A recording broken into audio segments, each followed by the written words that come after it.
everyone. Thank you again for joining us for another Divination Wednesday. We read cards, charms, wellness runes, witches runes.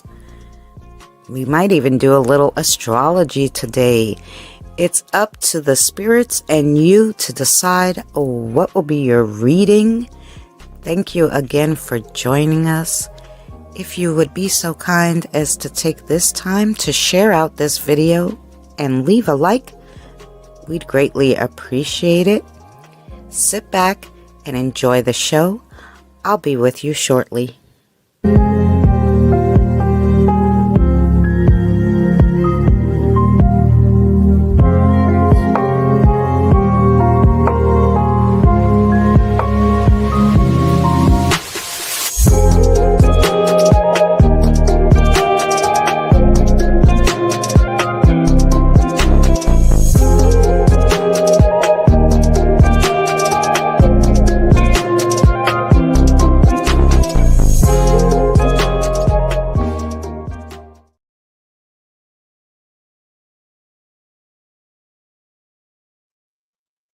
Hi everybody, I hope everybody's well today.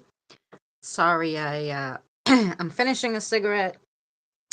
So yes, but I'm here.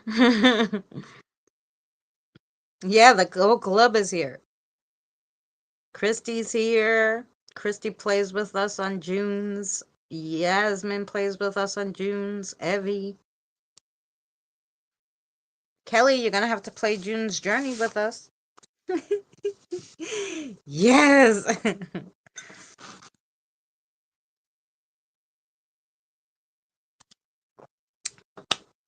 So yeah, Wednesday. For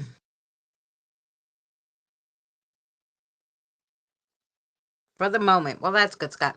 So Wednesday, I'm sorry, I needed a mental health day. Yesterday we did Spiritual Thursday. Today we are going to do the divination we missed on Wednesday. Because I don't like missing. I think that was the first time I missed a Wednesday live in over a year. So yeah. So usually I don't like missing them. I only go live 2 days a week, so I like to be there. But I could not do it this time. But yeah, but here we are.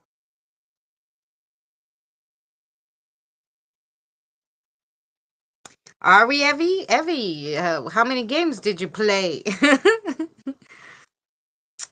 Hey, Jamie. Is it Jamie's Cowboys? Well, welcome in. It's very nice to meet you.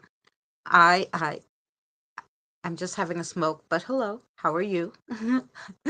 Don't mind me. I stabbed myself with a knife cutting a bagel. Yeah, that was me today. But yes, nice to meet you. I'm madly saving green tokens. Alrighty, well, good. So yeah, so we have a good amount of people in. I already saw that Scott put his one. In a second, I'll grab my paper and pen and we'll write down who wants to go first, second, third. Well, Scott, I got you down, so yeah.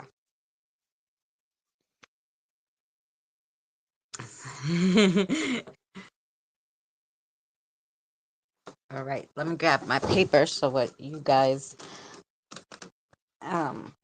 so I don't miss who puts their ones. Jamie, if you would like a reading, just put a 1 in the chat and I will read your cards for you. 3, I guess. Yes. Okay. So we got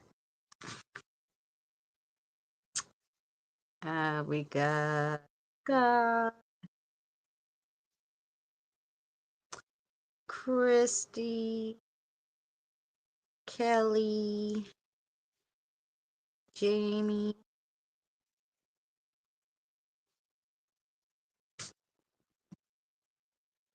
You're good. I gotcha. I knew what you meant. I confused you. by saying I'll know when you put your ones who's first, second, third. Evie. Evie. Okay. Do you want the question of what I ask? No, you know what? Your spirit guide. I finished my smoke, so here we go. Let me say hello properly. Okay, so usually what I do is I connect with your spirit guide, and then I'll do a little reading of what they want to tell you. And then if you have a question that's yes or no, you're going to say it to yourself. You don't have to say it to me. Your spirit guide will know what you said. And it will give me the answer, a yes or no answer. So that's usually how we do it. So, okay, I'm new. Yes. So yeah, that's why I wanted to explain to you. So that's how we normally do it. Because maybe somebody wants to say something personal, right? So I don't want to know nothing about it. Your spirit guide will know all about it and they'll tell me. Usually that's how it works. So I'll connect with your spirit guide when it's your turn, and we'll see if they connect with me, or they connect with my spirit guides. Yeah. So we have 10 in, and I got Scott, Christy, Kelly, Jamie, Evie. Is that all for a reading thus far?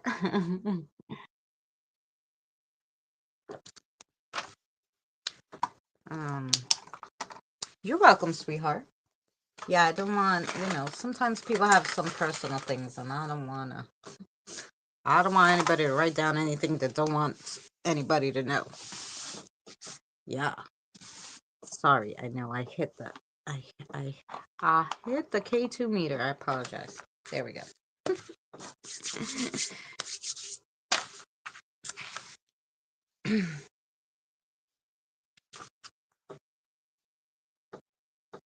Do you have a channel, Jamie? I have to click on you here. Because if you have a channel, we'll put your channel up. Go to channel.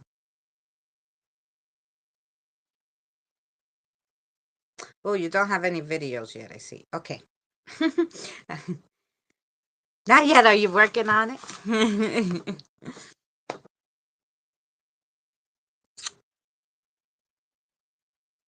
Yeah, it's fun, right? No, that's all right. You're just a watcher. We love those too. I just want to make sure because we like to, let everybody support each other. So I wanted to make sure. Otherwise, I would have put your link up. um, yeah, because everybody should check each other out if they have channels. I think most of the people in here currently are just watchers, right?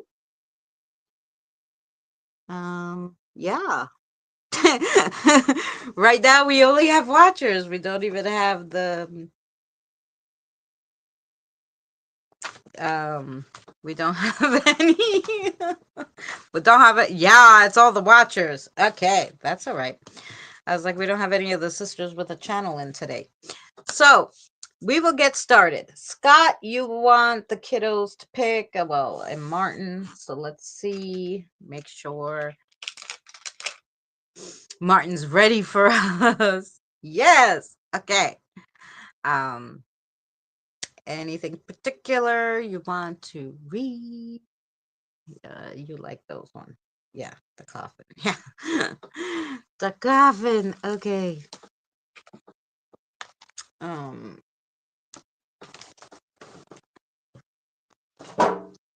all right.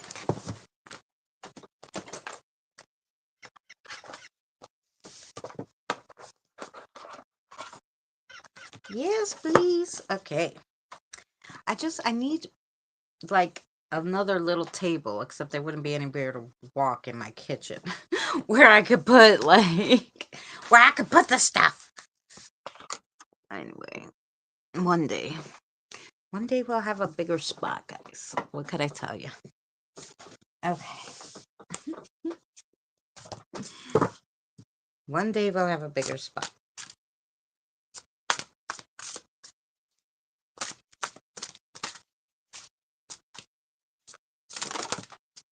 Oh, lovely.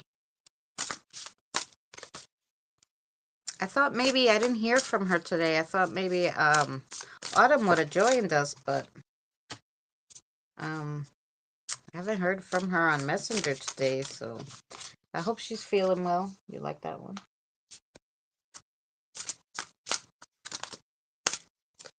Maybe this one. Let's see. It's a good one. Okay, here we go. Scott.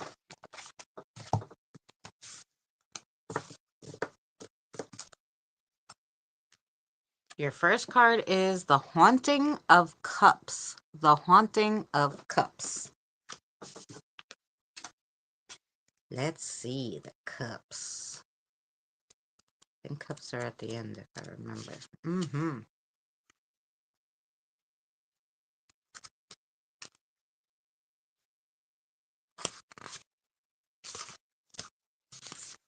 So upright, it means warmth and comfort.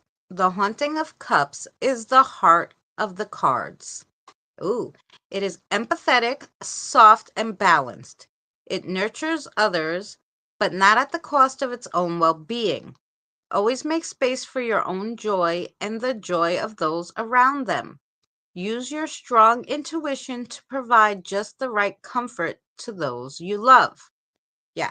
So don't give too much of yourself that you don't take care of yourself, Scott. Then you got strength. Strength.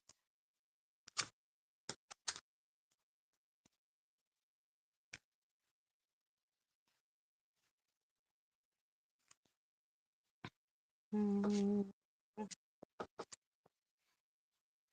okay. Upright is emotional strength and courage. So strength shows up when you need it the most, when you're at your absolute rock bottom and ready to turn to dust. It's your final push, the one that saves your life. When you're feeling completely broken and lost, take a deep, long look at yourself. You have what it takes to survive, and you are much stronger than you think you are. Keep going, persevere, and don't give up. So I think this has to do with your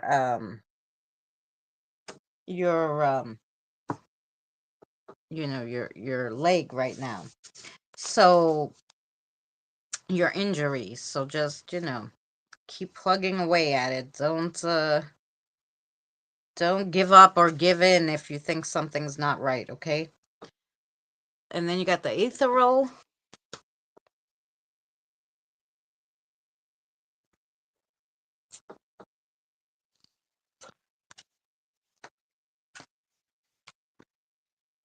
So she's also known as the Empress. So upright is creation, nurturing fertility. So the Empress or the ethereal is a creative spirit, the nurturing warmth. It is fertility in all its forms, the birth of a child, spirit, or project. It's making something that didn't previously exist. And it is also maternal warmth and endless abundance. Take time to connect with your creative spirit and look for the opportunities to be warm and receptive. Mm-hmm. Oh, yeah. Well, I know you've been creating a lot. Maybe it's something more you have to look into. Maybe it's something you could do as a job while you're home. The Ten of Daggers is your next one. The Ten of Daggers.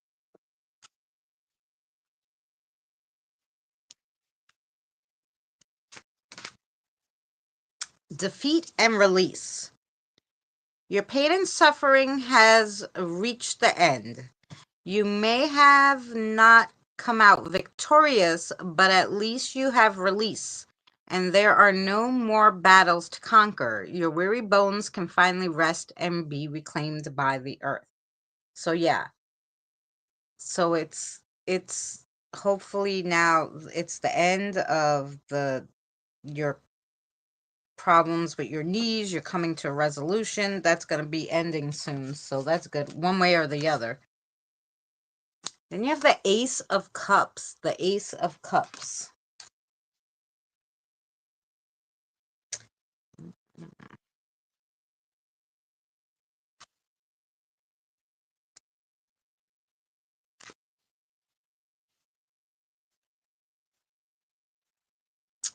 New feelings, passionate beginnings. A beautiful, abundant beginning is on the horizon. A fresh passion needs nurturing so it can bloom, rather than being held down by the weight of old heartbreaks. Be open to new love. Your heart is driving you, so listen and follow its lead. So, yeah, this is not like, a person. Like, it's more of an idea,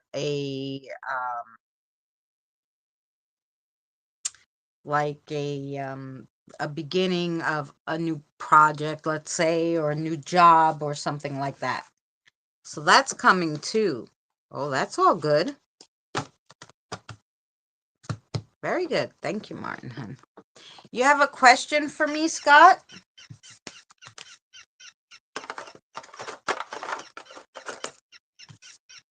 Do you have a yes or no question? Yeah. Yeah, you get it.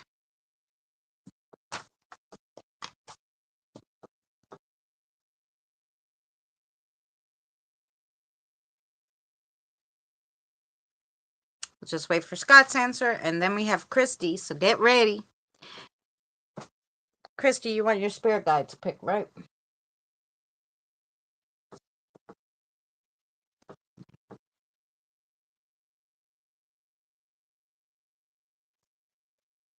Yes, question. Okay, he was telling me. All right. So, circles and back and forth is no. Circles is yes. Okay? So just center for me, sweetheart. What is the answer to this question? Okay, so your answer is yes. Yes. Okay. So good. So whatever you were wanting to know, the answer is yes. From Martin. Okay, so Christy, Lauren, right? Lauren. Okay. We got it. Lauren, what are you looking to read, sweetheart? You want the new one? I have two new ones. I'm thinking. You want these, you mean? Oh, yeah, these. All right. Christy, you're going to get the new ones.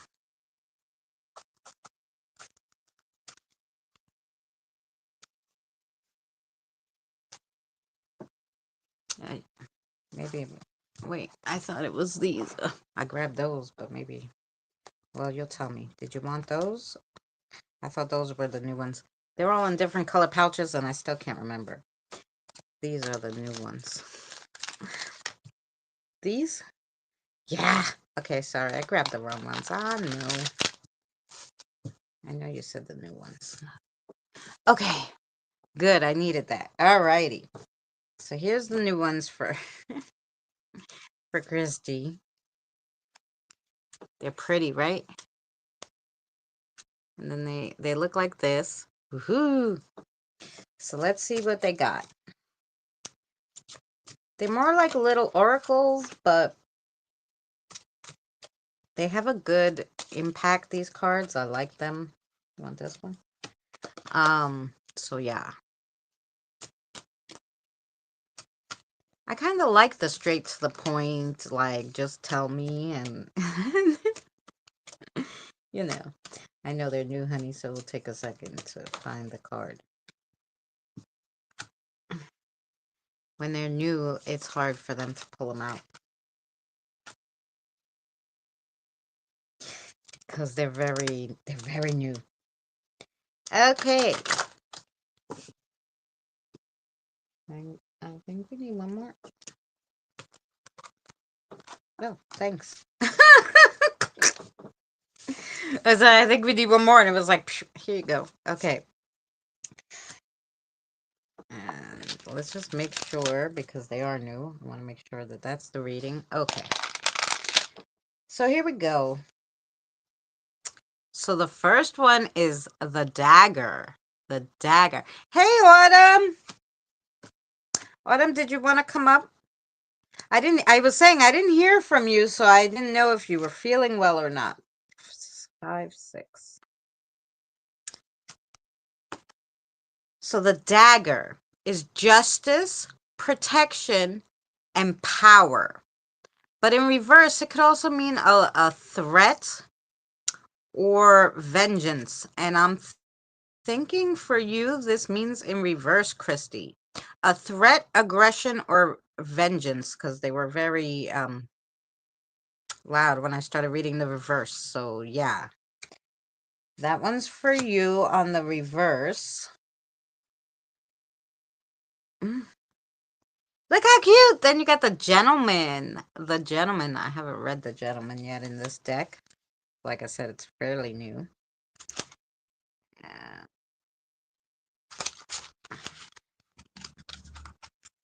The gentleman. Must be on this side. Okay. A masculine figure. He represents dignity, power, and pride. But on the reverse, he is domineering, but also represents and self-reliance.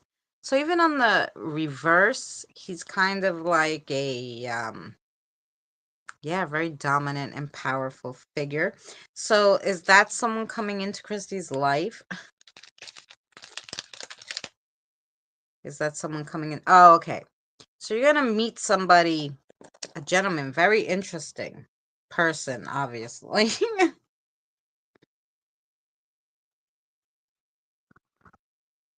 Then you got the cup.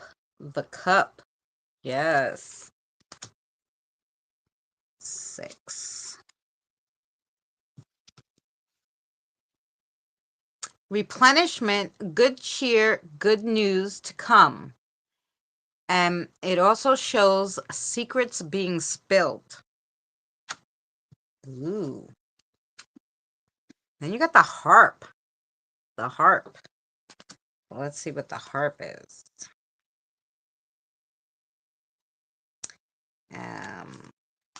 And obviously she wants to tell you something. Give me 1 second, honey. I'll read these and then you can tell me what you want to tell her. Tranquility, peace, and contentment. Reverse, it's bad timing. It shows discord and isolation. But I have a feeling this one's on the I don't know, you could say it. Yeah, this one's on the regular, not on reverse. Okay. So peace, contentment, and tranquility. So hopefully that will be coming up shortly. Oh, and then you get the matches. The matches. I like the matches. They're adorable. What do they mean? 5. The matches. Spontaneity, passion, and the purifying power of fire. On the reverse, it shows recklessness, danger, or destruction. Okay. Now, do you have any questions for me, Christy? Otherwise, I think she has something to tell you. And then I will listen, try to understand, and tell you it. How's that?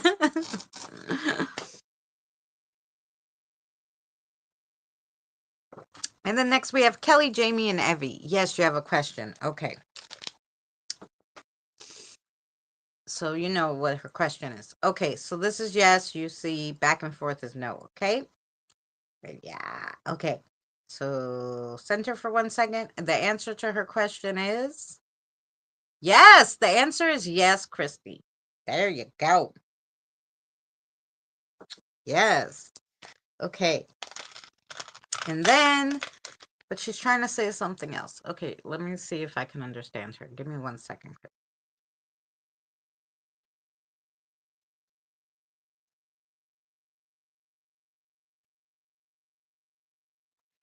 Be watchful or weary of an old friend that comes back into your life all of a sudden. Did I hear that right? Yes. Yes, because it won't be good. So a warning from her, okay? So yeah. But she said it so poetically, but that's okay. That was my interpret. It's like just be careful of someone. But I think she said be watchful and weary. Like a poem. Thank you, sweetheart. Okay, Kelly's next. I just woke up a few minutes ago. Okay, so wait, let me send her the link. Although it might be the link from my Mary Beth pick. Okay. Let me just grab the link from StreamYards and send it to her. You're welcome, Christy.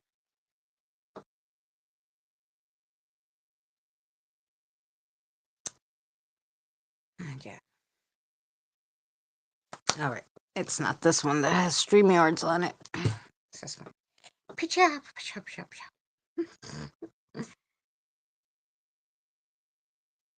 I use one phone, my old phone, to stream on. And then I use one I make phone calls on. And one recording with all the apps and everything, and the too many phones.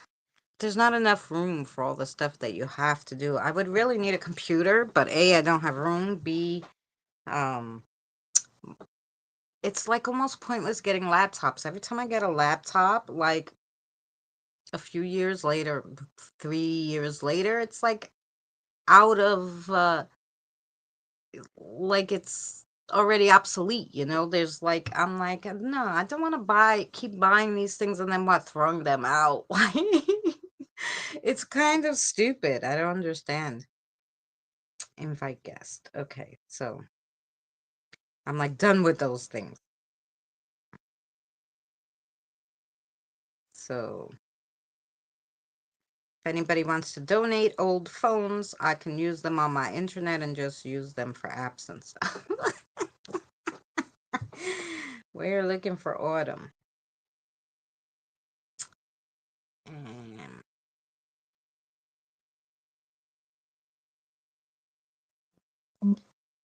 why why can't I find you? Wait. Here we go. Because I'm looking for autumn and that's not your name on here. Sorry. There we go. Okay. I got it. I found you. Alrighty. Hi, Smoking Joe. How are you, sweetheart? All right, it's Kelly's turn. Kelly is Mary Beth, right? Sorry, honey. Mary Beth. And now I'm going to just take off my sweatshirt because it's hot here. It's like been really like unseasonably nice for November in New York. So it's like literally like been like 70 degrees outside. I'm not used to it in November, you know, for New York. So yeah. All right. So if anybody, Jill, do you want a reading? Just let me know. I have Jamie next, and then I'm about to read Kelly, then I have Jamie and Evie. Okay. So Mary Beth, what would you like to read, my darling? Tell me.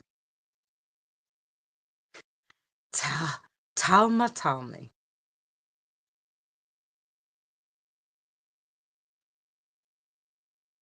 Just tired, yeah. Witches runes? Okay. Sorry. All right. Kelly, which is runes for you?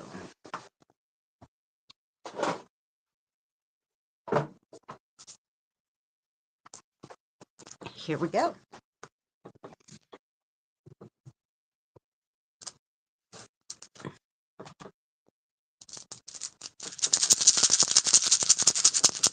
Shika, shika, shika.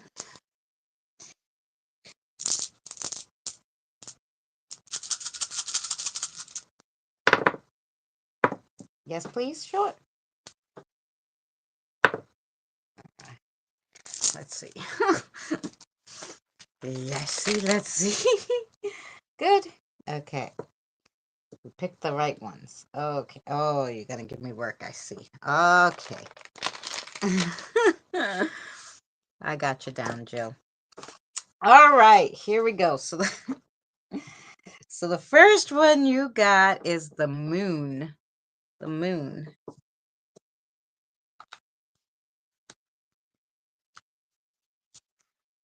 The moon is a mysterious rune. It has feminine energy. It represents magic, change, secrets, transitions, invoking of the moon goddess. Nice. And then you got the feminine rune. Okay, so hey Jen. So because you also got the moon that's feminine, and then you got the female rune, obviously your next big thing or something you're going through right now, you're gonna need a to bring out your feminine side for you, you know.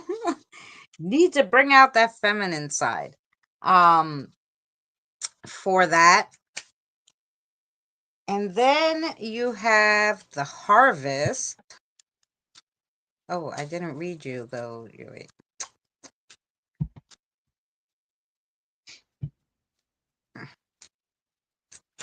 Where the heck? All right. Just so we'll read the female rune. It's shades of brown, creativity, nurturing, all female aspects, healing, home, and caring. So you're really going to need to bring all those out. And then you got the harvest. The harvest.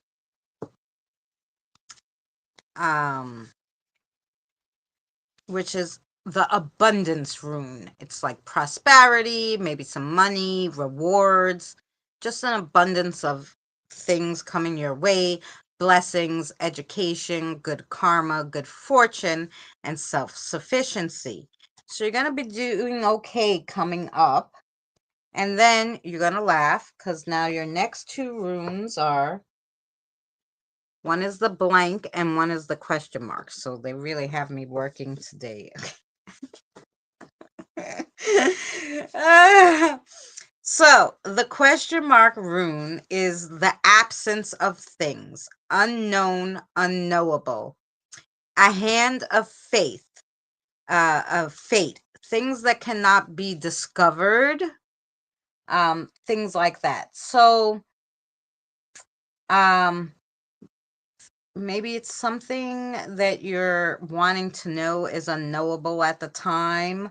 That's usually what might be what that means. But it's the absence of things, the unknown and the unknowable. Now, with that being said, we have the blank rune. So the blank rune is usually like a problem with divination, like but when I say that, more like with maybe you're having like a spiritual dilemma right now. So yeah, so tell me what you want me to tell her, because obviously you have something to tell her with that. Yes.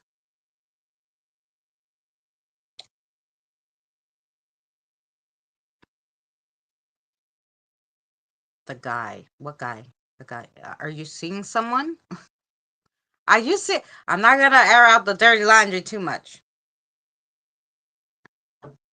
I know something about they really like this guy, by the way, for you, Kelly. I think they've told me this before. Like, um, are you screwing it up? I'm not gonna ask this question. Just your spirit guides like the guy, so I don't know, you know, what's going on there. I have a twin flame. Okay.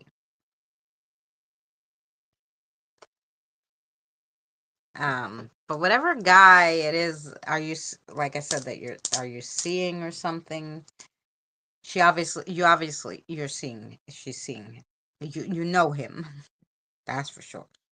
Hey, Drew. Oh, you're waiting to finish the divorce. Okay. Well, don't make sure he knows how you feel. Don't let him, slide away from you. They like him and they're just wanting to let you know, I'm assuming. Don't screw it up. Hi, Crispy. Nice to see you. Now, listen, there's no Crispy yet. Hi, Autumn. Thanks for joining us, Autumn. Autumn is going to actually pull a card. Would you pull a card for Kelly to help her out? And then we have Jamie and Evie and Joe.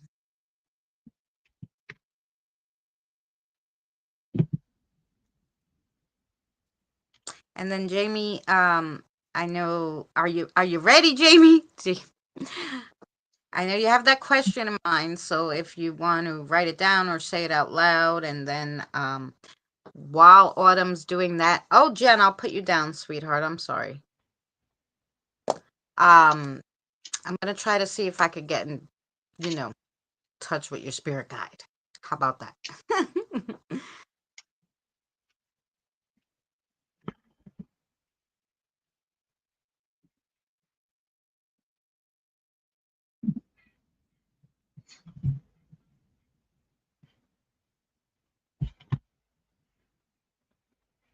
Okay.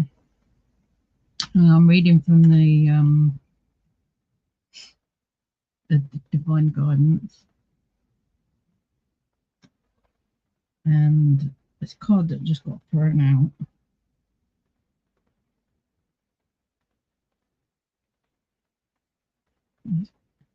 This one.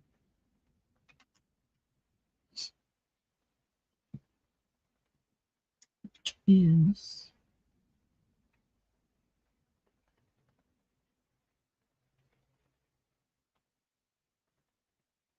the grid.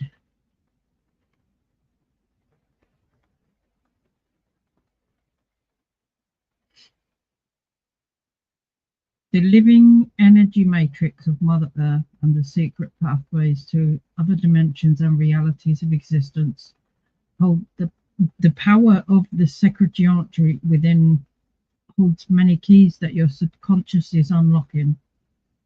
This card shows your ability to explore and maneuver through other worlds and to bring back information from them. You may do this in the dream time, during meditation, or even unknowingly while completely conscious and alert. Hidden within this card are messages that only you can retrieve. Sit with this one for a while.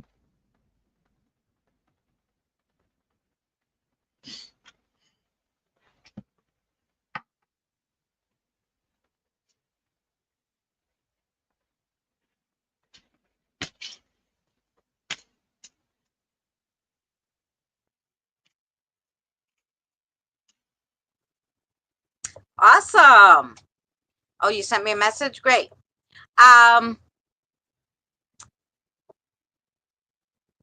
So next we have, oh, you became a grandma. Congratulations.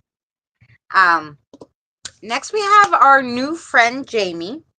So Jamie, when she was reading that card for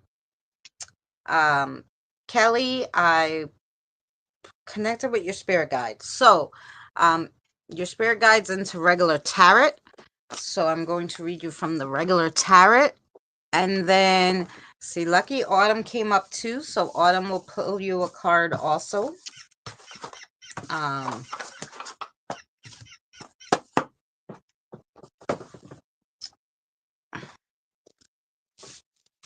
and then I'll let you have a yes or no question. Yeah, now I have threes. Ooh, lucky you.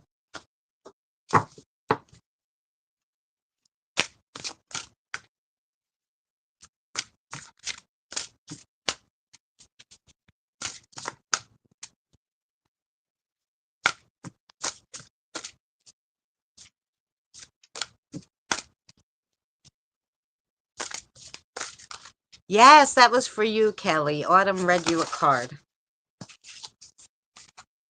Sorry.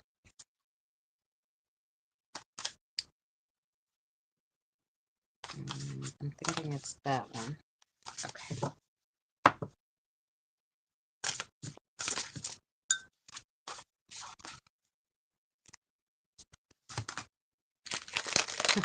Almost think it's that. Yes, okay. So here we go. For Jamie, your first card is the Three of Crystals. The Three of Crystals. So let's see what that is. Three of Crystals.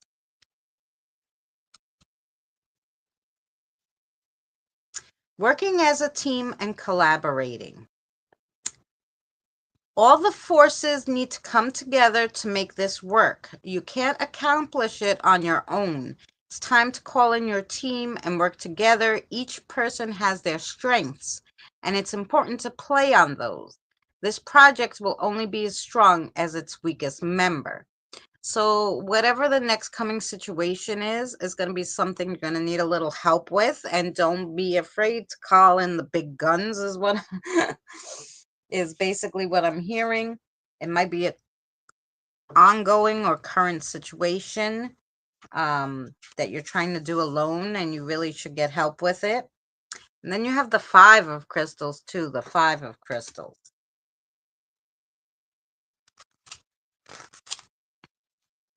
And this is impoverishment, a lack of resources.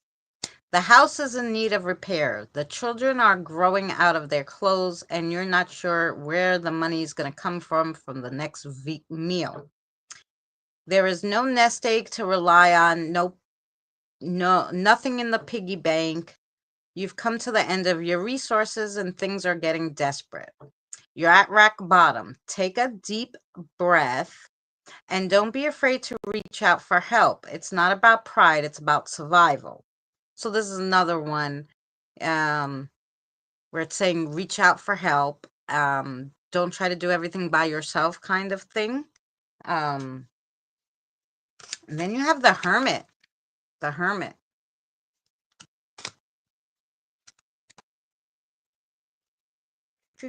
What is he, number 5?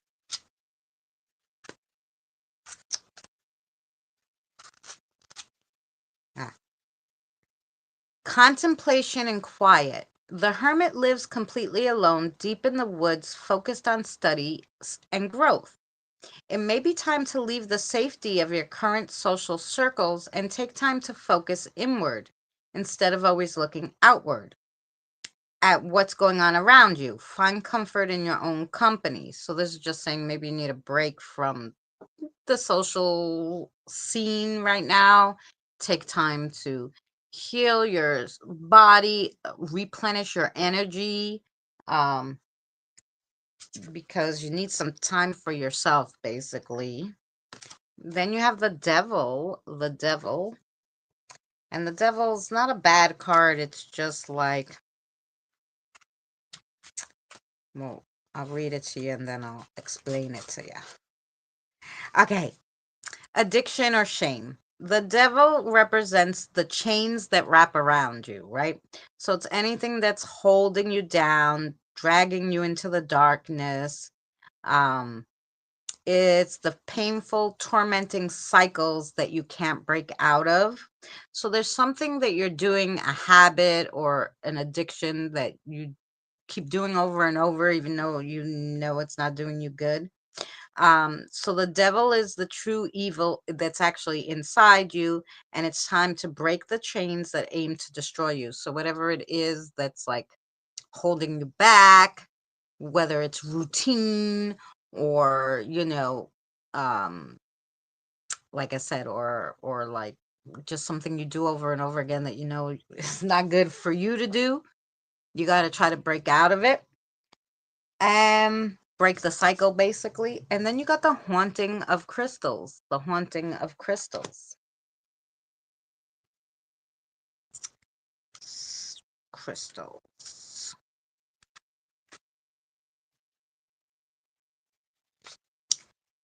Comfort, self-care. So this is another one to take care of yourself. Maybe stop taking care of other people all the time. A balance between ambition, financial gain, home, family can be difficult to find, but the haunting of crystals does it beautifully. Be present and joyous with your family and enjoy the comforts their earthly possessions bring. So yeah, so just like, of course, you know, keep your family close and enjoy them, take time to enjoy them, but also make sure you do that self-care, because that's really important to make sure you're taken care of too, or you can't take care of anybody else, right? So I hope that made sense to you, Jamie. And I'm just going to give her a yes or no question, Autumn, and then I'll let you read a card for her. Um, okay. Okay, so here we go. So do you know her question? All right, sweetheart. So you tell me, just so you know, Jamie, the circles mean yes, back and forth. When the pendulum goes back and forth, it means no. Okay, so center 1 second, sweetheart. Okay, so that her answer to her question. So whatever question you had, your answer is yes. Today is all yeses. You must have good questions for them. So yeah, that is the answer to your question. I'm off Sunday, so I might do. Oh, that'd be nice.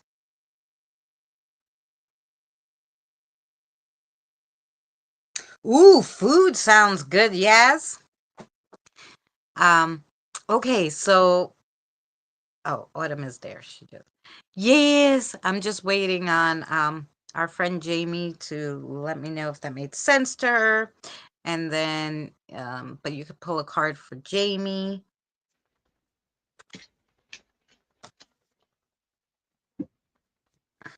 And then we have Evie, Joe, Jen, and Drew.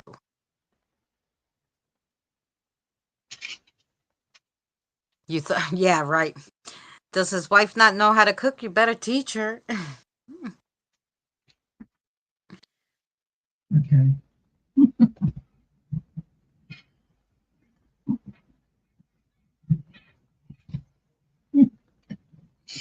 I like throwing them on the floor today.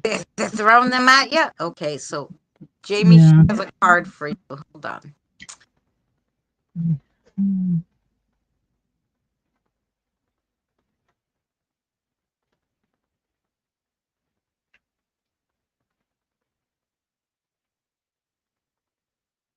This one is reflection.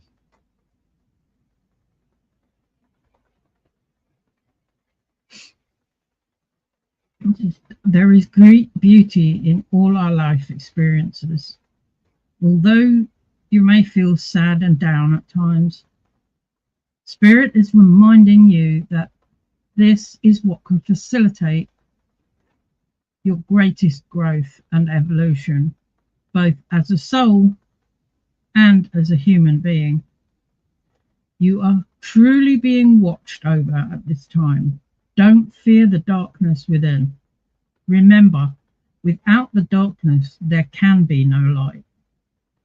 This is the time for quiet reflection and inner exploration.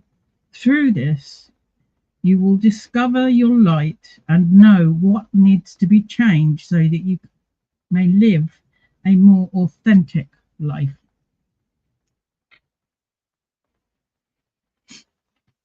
Ooh, that was lovely. I'm actually gonna make a quick cigarette, and if you would like, Evie is next, so you can start her off, and then I'll take the second part of it.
Ooh, that one's pretty.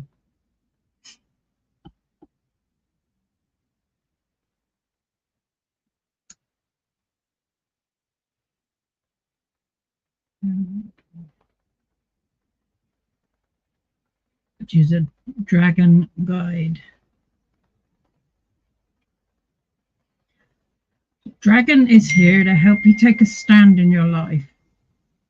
Others may have strong opinions about what you should be doing or how you should be doing it. It could also be that others are interfering when they should not be. Dragon has come to help you stand firm for what you believe is right, even if that means breathing a little fire to get your point across. Don't worry, it will be okay. Dragon is here to help you claim your power and your right to live your life as you see best.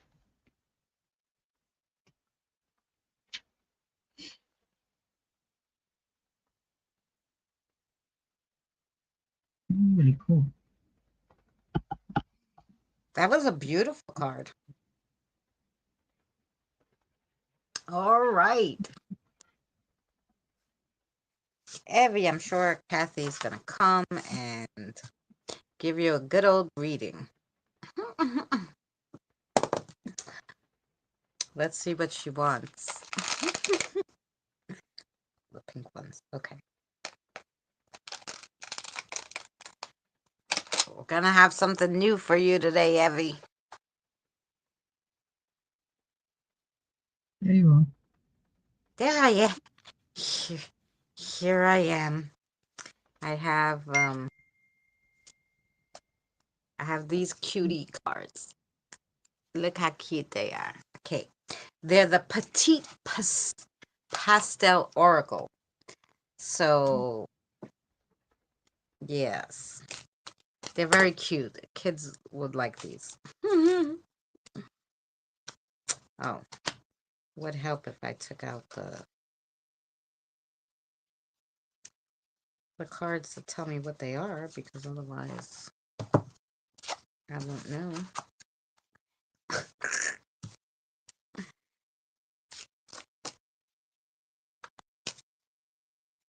If we were close, sure, I'd make some vegan for you. Ooh, yes, vegan, vegetarian, because I do like my cheese, but everything else is. Yeah, they're very pretty. All right, you ready? Ready for Evie? Okay.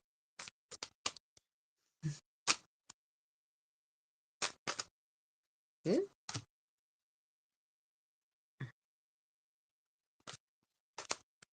do you want that one too? Wait, let me see. Yes? Okay. All righty. Let's see what you got, Miss Evie. These are new, so we're going to be going with... I love these little oracles. She had a whole set of... Like, she sent them in a set. It was so nice. So they're all different. The first one you got is the boombox, which is harmony. Yes, of course. As long as she's up to it, you can have one, Christy. The boombox, harmony. So let's see, number 8. It's not only harmony, it means unity and togetherness. Oh, lovely.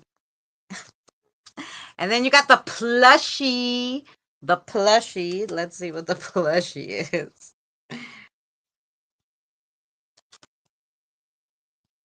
Comfort, reassurance, and support. Uh-huh. Then you got the magical girl. Who do you think that stands for, Evie? The magical girl. I love it. The magical girl. Transformation, empowerment, and strength. Uh-huh. And then you got the light stick. The light stick. And the light stick is enthusiasm, a celebration.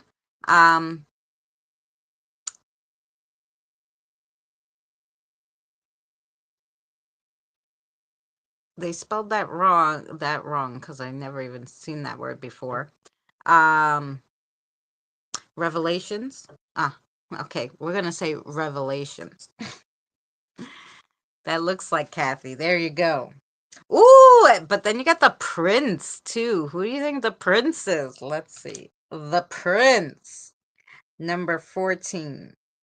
Bravery, noble intentions, and chivalry. Chivalry. Sorry, I'm Greek and Sicilian. Maybe that's for Jerry, huh?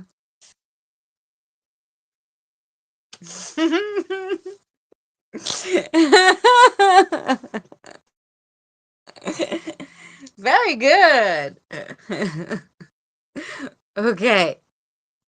Hold on. She's telling me something. Who? Who? I used them for 4 years. I use them more. And my phone that I use just to make phone calls is 2G. It's a 2G. You know how old that phone is? Okay. A new person. Ooh, Evie, somebody new. New. You mean a new spirit person? Someone new is in your house, Evie. They're there to help you pass a task, I think I'm hearing. Pass a task, and then they'll be moving on their merry way. But so yeah, maybe try to connect so you could pass your task, whatever it is.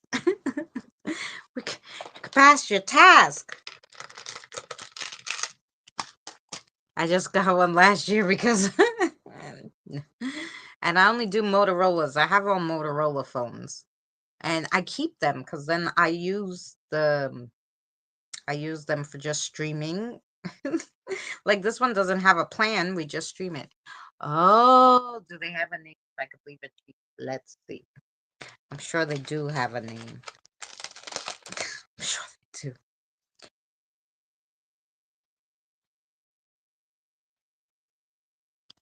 Wait, say it again. Slow. Oh, Janice. Is that what you're saying to me? Janice. Okay. Janice. Janice is not a human spirit, by the way, Evie. But I can't tell you. You're gonna have to. You're gonna have to connect with Janice. But she's not a human spirit. That's all I'm giving away to you. I've had my phone for 4 years and I don't plan on replacing it. Yeah. If it works, Like when I first got this phone, it couldn't go on my family plan because it was too new, right? Because I ordered it from Motorola because my boss actually smashed my phone in her car door. It was unfixable and unusable. That's why I got a new phone. It might be about 4 years now. No, maybe more. No, about 4 years, 4 or 5 years maybe. And I got this one and it said, you can't put that on your plan because it doesn't, it's too new. And now I said to them, oh, can this plan go on? And she goes, yeah, that phone's old. And I'm like, no, I like just got it. She's like, yeah. She was probably like, yeah, okay, lady. Did you get it used? I'm like, no, I brought it brand new from the Motorola site when it first came out. She's like, yeah, it's old now. Now it's old. When you got it, it was new, but now it's old because they only have like a year to use, right? Very good. I'm cheap on most things. Yeah. Sorry. Where's Evie? She'll read one for you.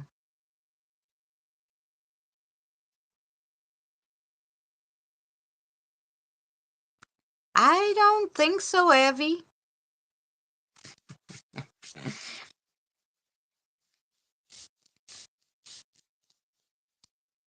But What we doing? oh, Evie. Oh, you did Evie, didn't you? You did Evie first. So now the next person is Joe. Smoking Joe. Sorry.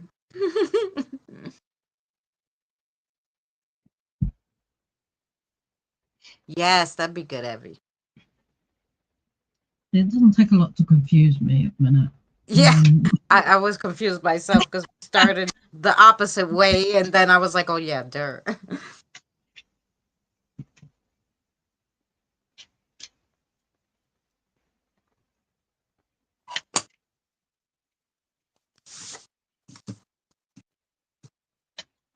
Okay, Joe, she's going to read for you first, and then I'll read for you, okay?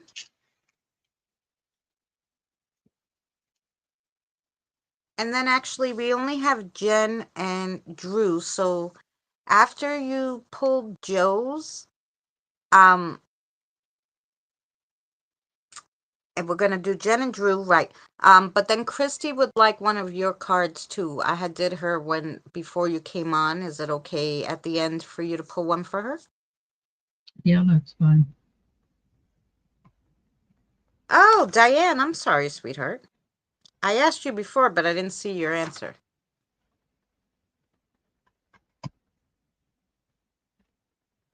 Okay.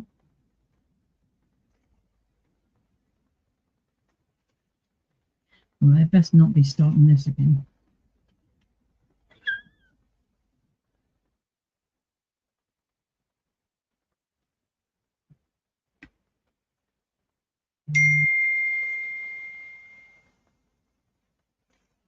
They pulled two. They are similar, but not the same.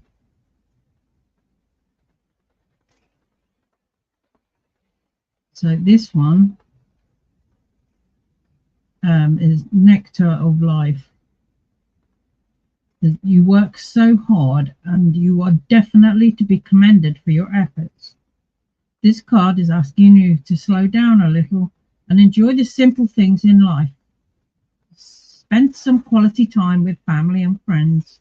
Take time to embrace life and do some of the things you honestly enjoy.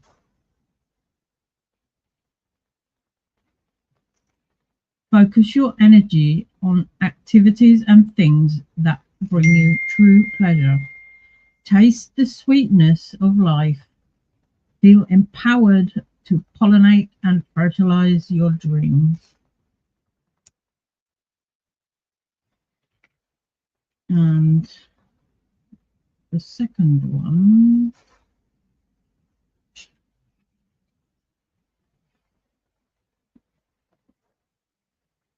this one, creative. You are fully aligned with the powerful light of source energy and loving harmony of Mother Earth. Your creative energy is centered and flowing. It is perhaps time now to embrace this energy. Perhaps you're an artist, a writer, a speaker, a dancer, healer, a musician, or whatever that may be. Dedicate some time each day to using your creative force in a way that brings you joy. Keep yourself grounded and connected through meditation. When you're aligned with Source and Mother Earth, your creative juices flow in abundance.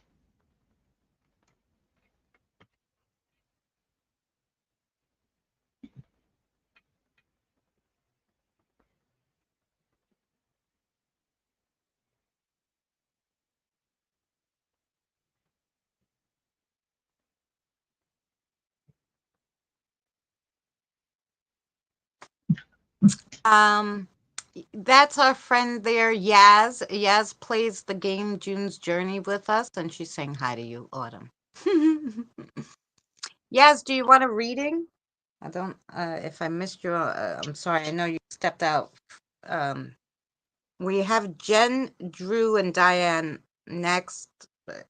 Those are the three we have left, so you're welcome to have a reading.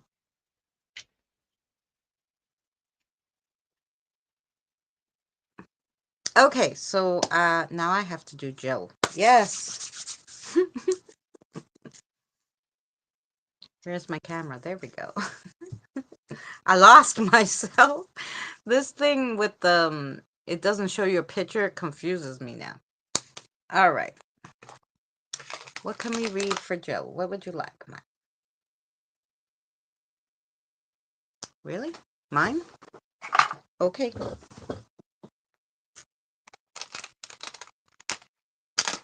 Joe, we're gonna read my cards.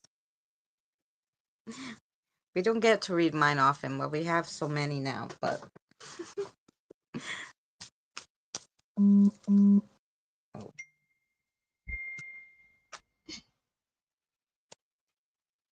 Might be this one.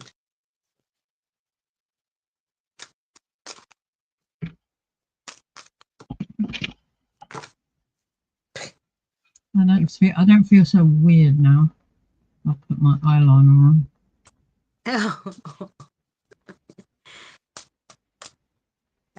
I don't usually put eyeliner because if I put it on, it's like all over me. And then it melts and then forget it. Oh, let's see. Let's see. Is that it? Yay. Okay. Let's see for you, Jill, what we got. I have a question as well. No problem, hun. Then you got, the first card you got is the like of social. The like of social. Not perfect. It's not as good as the other day, but.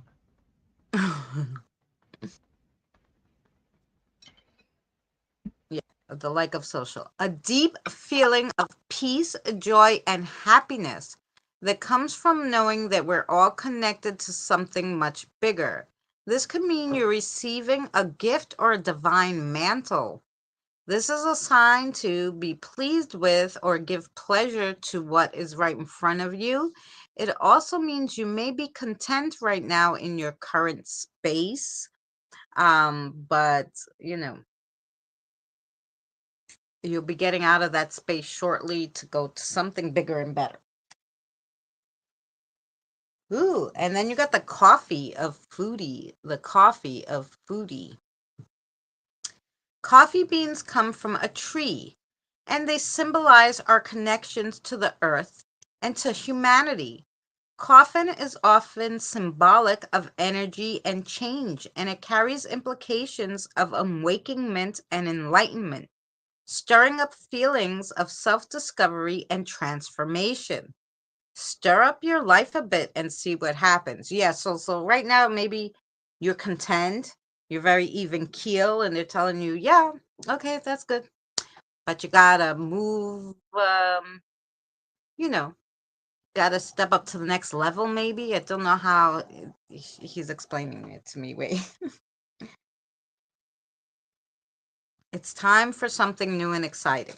Okay, we'll say it that way. Oh, yeah, because then you got the Fool. The Fool. And the Fool is you're about to embark on a new exploration. Life will throw you a lot of curveballs. Be ready. Don't let the mountain standing before you deter you from your path. Go over it. Go around it. Don't give up on seeing what's on the other side. So the Fool is like coming full circle. And so you started one place, you got to the end of your circle, but now you're going to start again on a new path to something new and exciting, right? And then you got the cat lady, which is the number 8 in tarot. You have a problem. It's okay. You're strong and you have great characters. That's why we have like hanging out with you. We are both stubborn, so all we can do is triumph. The cat lady is here to tell you to go kick this problem's ass and you will come out with more power than you did before. So maybe there's a situation, like it says you're having a little problem. So maybe there's a situation that's like a little annoying, but you got this, obviously. Plus, because it's a we thing, it said we can triumph in the situation. Maybe you need help with the situation. Don't be afraid to ask someone to help you with it. Don't be too proud to ask for the help. And then you got the wild card, the Valentine's Day pizza of foodies. So let's see what we got. What is love? Reorganizing the inherent dignity of that person, desiring only what's best for them to the point of personal sacrifice. The opposite of love is using and seeing a person as merely a tool or an instrument for their own pleasure. Your love affair with pizza is not centered around the pizza, but your own pleasure. So enjoy your pizza and the people you share it with. But keep the people you hold dear close and tell them you love them. So this is one where probably an old friend, acquaintance, or even somebody you were really close to that you drifted apart from. It's someone you have to reconnect with, even though that, and maybe that person wasn't so nice to you. Is that what we're saying? Yes. Okay. So maybe would it be your first instinct to get back with this person, but obviously maybe they're needing your help, and maybe it will work out this time. That's all I'm saying. Well, that's what they're saying. Okay, and then the question for you is, let's go. Question for, I think mostly Autumn does things on Discord, no? Okay, so question. So circles, you know the drill already, Jill, but circles are yes, back and forth is no. So yes is right. Okay. Your answer is yes, Joe. They're in a very happy-go-lucky mood, and everybody's answer is yes. So they're going to all make it work, I'm sure. But the answer to your question is yes. I've yet to do much live streams. Yeah. Well, we like videos too. I do both, which kills me because, like, this morning I edited 3 craft videos, and then I got scared because I thought it was Saturday. I'm like, oh my God, I didn't do tomorrow's video. And then I'm like, wait, what's today? And then I'm like, oh, it's Friday. So I had to rethink that. Next is Jen. Jen, are you here or did Mom call? But I just want to make sure that made sense to Joe.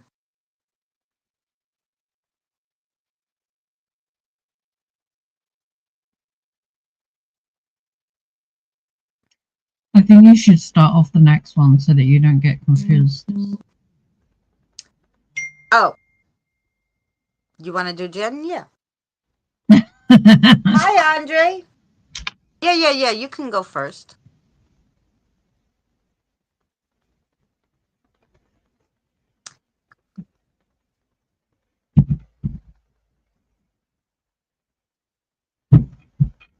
It all makes sense. I know who that person is. Oh, okay. Yeah. I can't tell you what to do, but the spirit guides think it's good for you to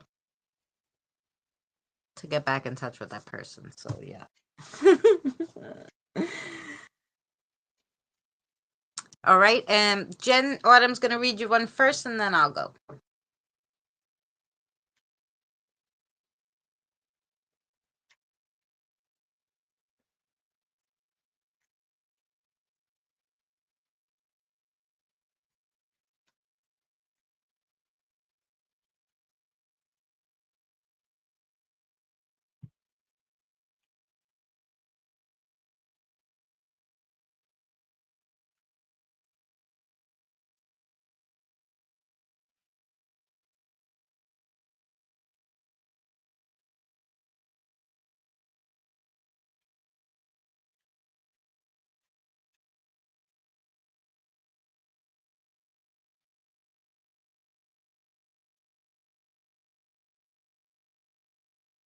Yeah, they pulled two again. It's creeping up.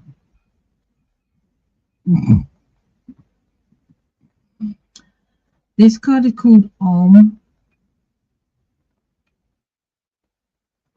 The meaning of this card is twofold. Firstly, it is calling for more time in meditation and prayer.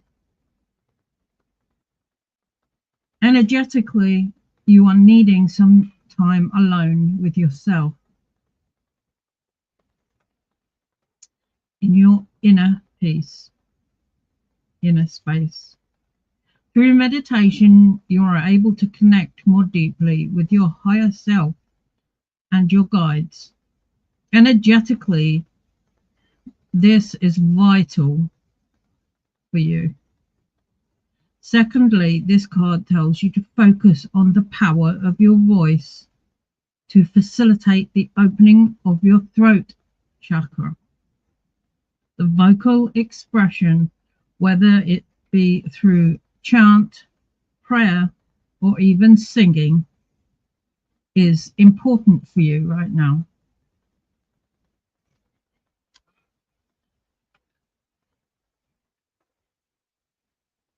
And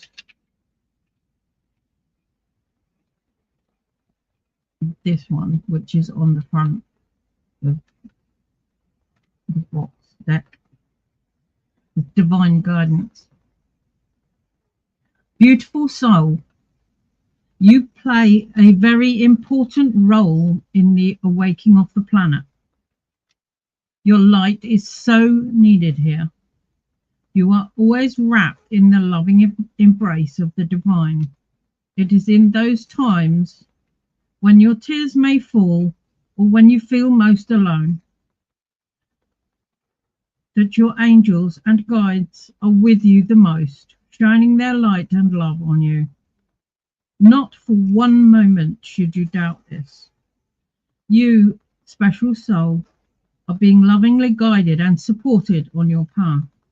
Divine guidance is leading you gently. Look for the signs, feel the love, and know that you are supported always.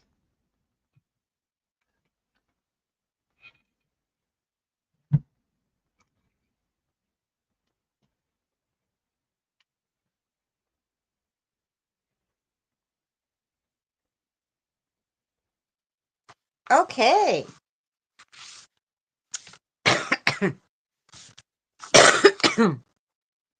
Jen. Oh yeah, okay. Don't forget to turn your camera on, Kristen. Thank you, sweetheart. See, I was writing down. I would have noticed when I turned around. Let's see what they want to read to you. um,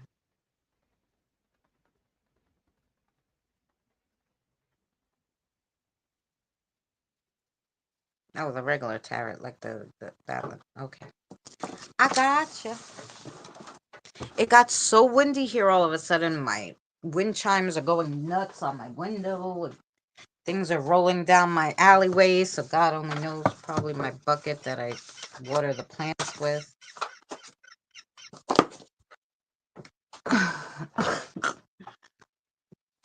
Okay.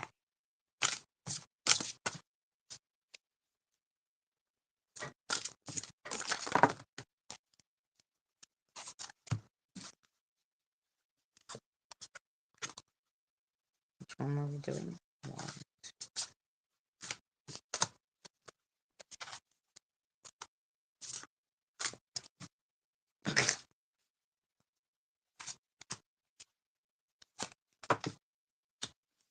All right. Somewhere in this. All right, wait. Which? It was the Nine of Daggers you wanted? Okay. Because you wanted this one. Okay. I think we got it. I, I think we got it, Jen. Here we go. The first one is the Massacre of Cups. The Massacre of Cups.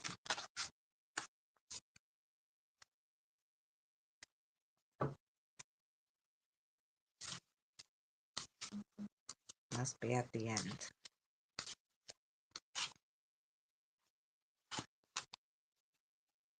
Emotional stability and balance.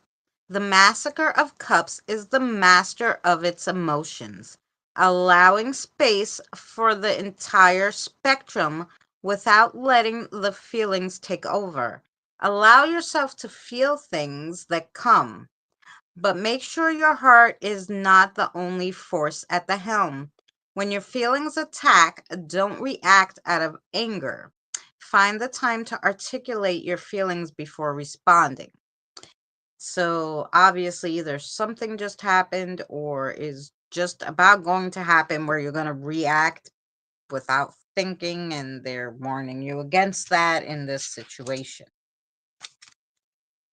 Then you have the Six of Crystals. The Six of Crystals.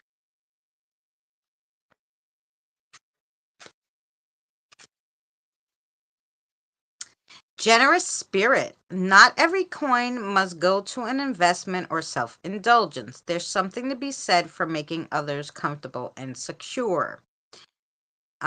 Um, your hard-earned money may need to find its way into the hands of another with no expectation of return. But I think this is on the reverse for you. Charity used as power. So charity used as power. Yeah, so I think that one is on the reversed for you. So I think someone's going to offer you something that's charitable and you're like, "Wait, what?" So just keep your mind open on somebody offering you something. And then you got the moon. The moon. See, what's the moon?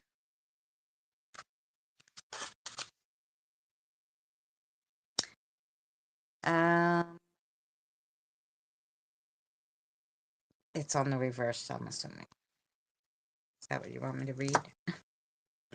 Okay, so reversed. Disconnection from self. You are lost in the night with only the moonlight to guide you. Not everything is clear.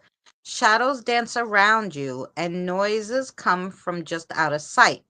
But with the moon over your head and your intuition leading you, you are capable of finding your way through. There is comfort in the darkness and in the knowledge and in the unknowing.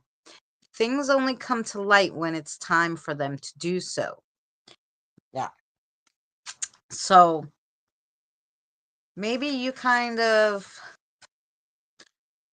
but I think they tell you this a lot. You kind of like disconnected. You're busy, right? You got yourself busy, got all these things going on, and you're not doing as much stuff spiritually, but you really need to get, and this is not like talking spirit box or stuff. This is like your own spiritual, like aura cleansing and maybe some light meditation or just something to clear yourself. And then you got the Nine of Daggers. The Nine of Daggers.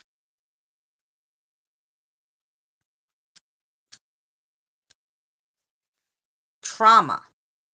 Your nightmares are haunting you. Everything you fear most is dancing around your head. But these fears are not real, are they? You're being weighed down by the trauma and it's keeping you up at night, and your dreams are too horrifying to restore you. Don't let your pain influence your perceptions. Take a step back and look at things objectively, or as objectively as you can. It may be time to get some outside help to work through the baggage you're carrying. So, yeah, this is like something's plaguing you. Life always plagues us, right? But they're trying to say maybe because you're so stressed about what's plaguing you, you're missing something. So to step back and look at things differently and objectively. What I'm hearing. And then you got the 8 of crystals. The 8 of crystals.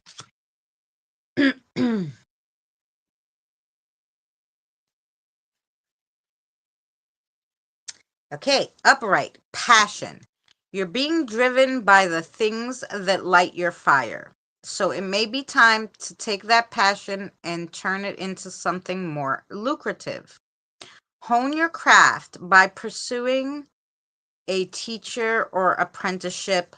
Learn more skills in any way you can. Your survival may depend on it.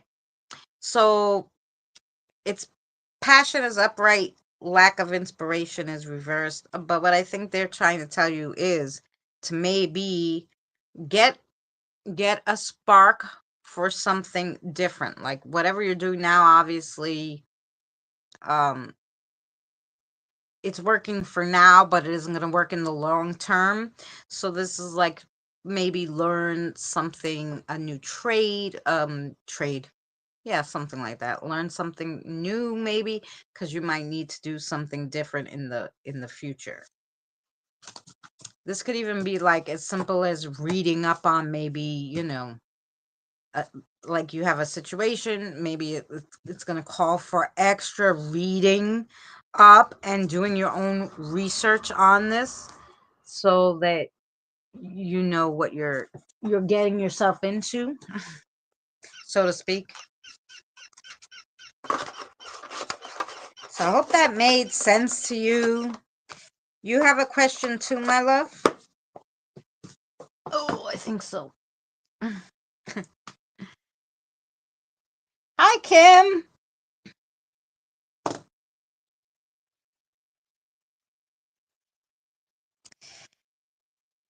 They're saying yes, you have a question too. So you already know the yes. Obviously, the back and forth is no. So let's enter for her. And oh, you're really just gonna tell.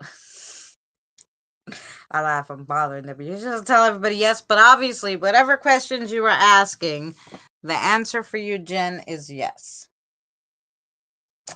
Next is Drew Autumn.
Okay. I've got two cards. The first one is this one, which is Infinite Love.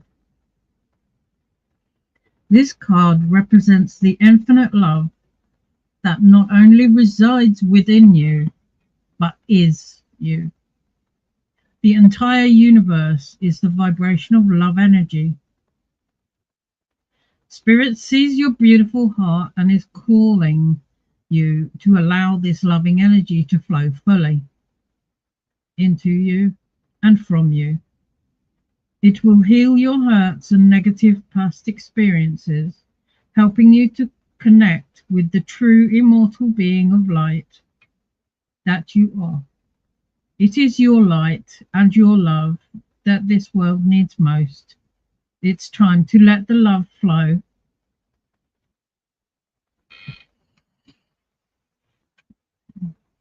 Hmm.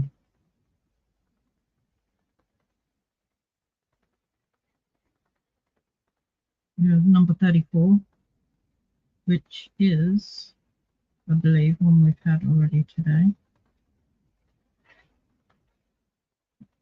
Reflections. Yes. There is a great beauty in all our life experiences. Although you may feel sad and down at times, Spirit is reminding you that this is what can facilitate your greatest growth and evolution, both as a soul and as a human being. You are truly being watched over at this time. Don't fear the darkness within. Remember, without the darkness, there can be no light. This is the time for quiet reflection and inner exploration. Through this, you will discover your light and know what needs to be changed so that you may live a more authentic life.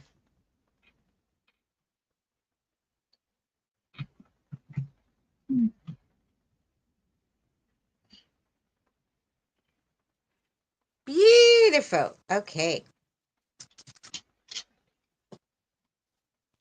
Fabulous. All right, Drew, we're ready for you. So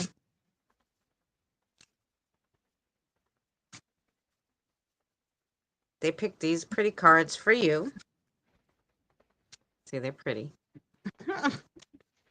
Wow. I shuffled how many cards and the tree was still at the end. Interesting.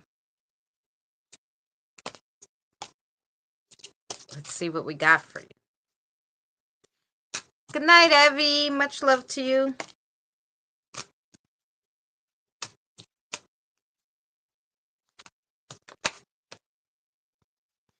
They're taking their time, Drew.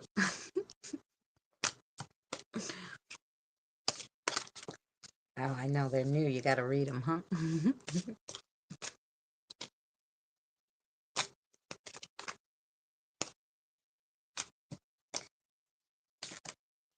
Ooh.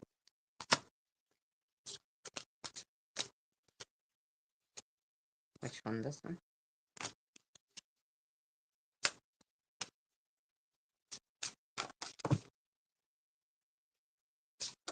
I don't know. What is the lady, you mean?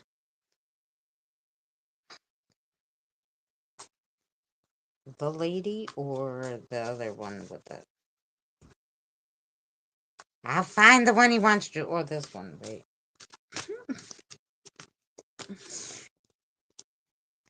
This one, you mean? Okay. I got you. We found it. So the one they wanted me to make sure they gave you, so I'll read you that one first, which that made me dig through the deck to find you this one. So this one's called The Mask. The Mask.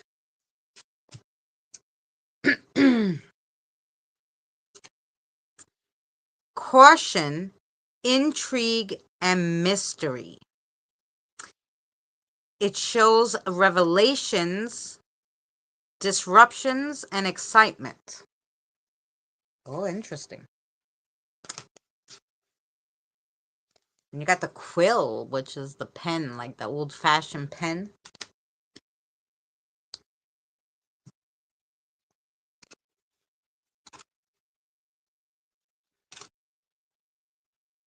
A card of creativity. It indicates progress in your endeavors and a call to try a new project.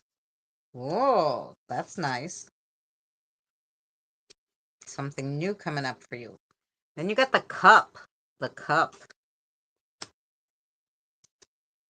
The cup is a popular one.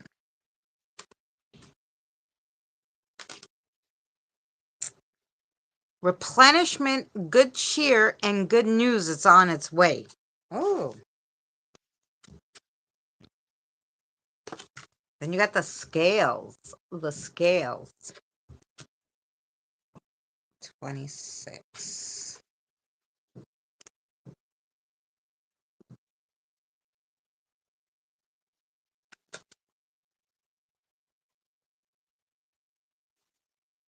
Where is 26? Oh, all the way in the back of that one.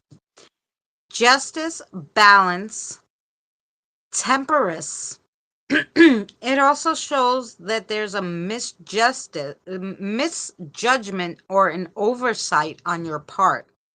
So something you misjudged, or actually, I'm hearing someone that you misjudged. And then you got the crown. The crown.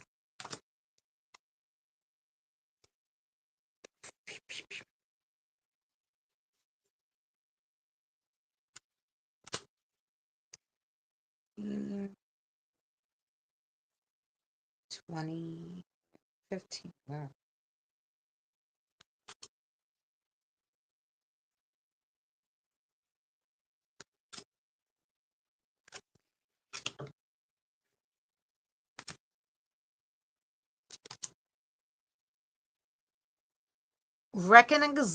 Recognition or advancement of an achievement in your life.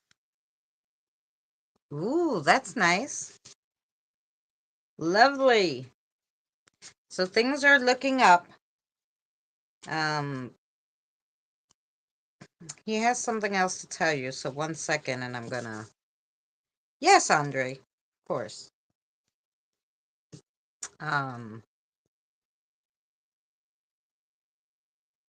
Okay. Wait, you have a question, Drew? I think he's saying you have a question. Do you have a yes or no question you want to ask? Okay, let her think of it. Okay. They obviously already know the question you have in your head. Does she have it in her head? Okay. So you already know the swinging is yes, the back and forth is no. They begin giving everybody yes answers, but let's see. What's true? Yes. Your answer is yes today. Yes for you.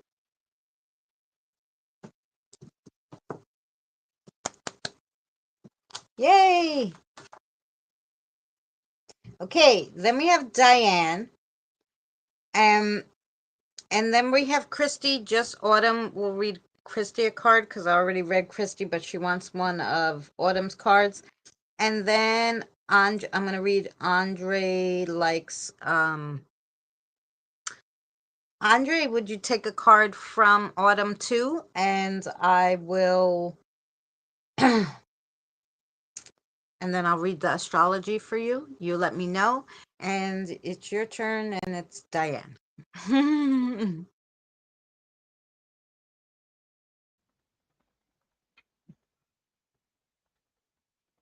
welcome, Drew.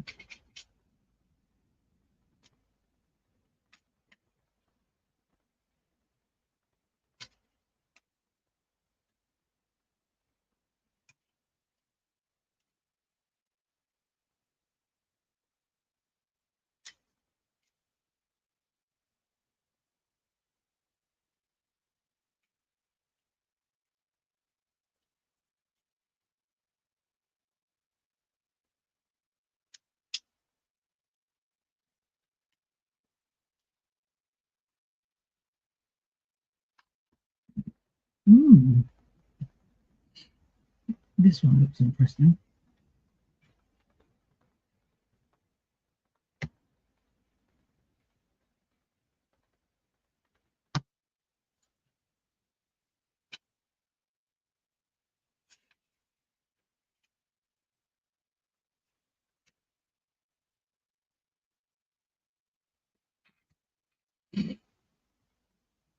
This one is cellular healing. Each cell within our body is a unique individual organism, and each cell has memory. You have drawn this card because there are changes taking place on a cellular level. The vibrant green energy surrounding the cell in the image denotes healing, either of a physical or energetic nature. If it is on an energetic level, the healing energy moving through you is helping to release old cellular memories that your body is holding. On the physical level, you can expect to feel more energized and renewed as your body returns to its natural state of health.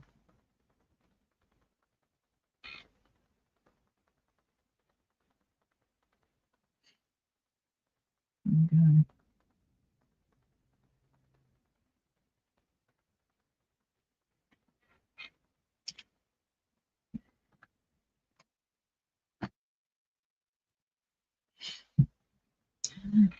That one comes with a mic drop. Only one for her? Okay. Yeah. Yeah, that one comes with a mic drop. So. There you go. I'm gonna your spirit guide wants to read you charms, so I'm gonna grab them. I'm gonna grab the charms that Diane likes.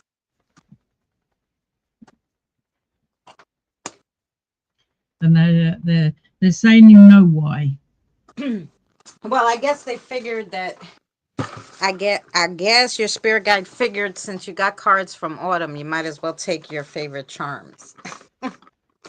Your gumball charms of divination. Let's just reset them here. Yeah, I thought that was kind of unusual to like, because they've been throwing 2 cards out. And then it was like just the one. It's like healing. Cellular level.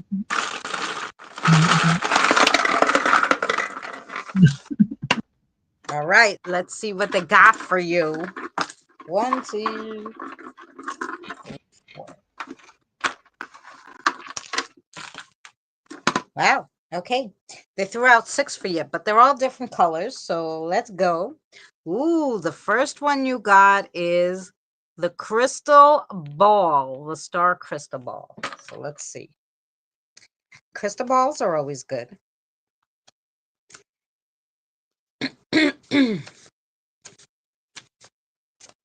Crystal ball.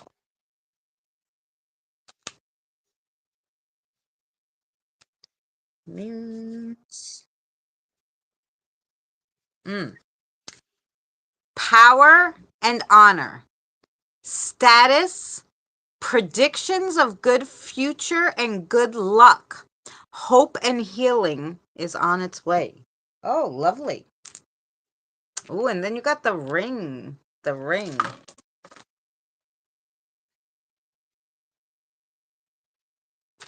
So far, so good, Diane.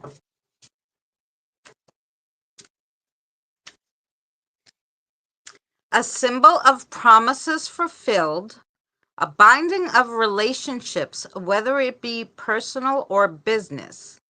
This can also be a friend. It can also indicate the success of a new venture or contract. Ooh, maybe that's a new a new place, Diane. Ah, and then you got the crown. The crown. Let's see the crown.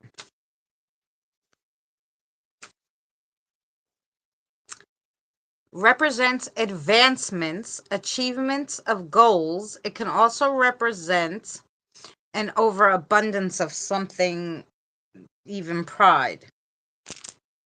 So maybe just gotta bite the pride on something. Oh, then you got the Hamza hand with the evil eye. So let's see.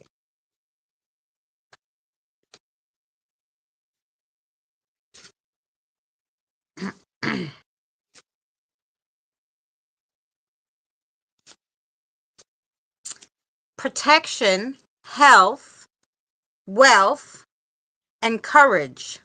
But be weary of a glare from someone meaning to do you harm. Also, keep your eyes out for someone. Oh, then you got the other crystal ball. Got the pearl crystal ball, too. Yeah. The pearl crystal ball. Let's see which one that one is.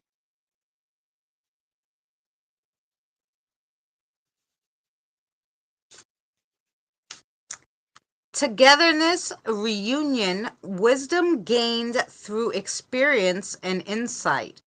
Ooh, so you're definitely going to gain some wisdom and insight on something. But this is going to be obviously from a family or a group get together. This is where you're going to get this insight from. Ooh, and then you got the sun and the moon. The sun and the moon. Okay.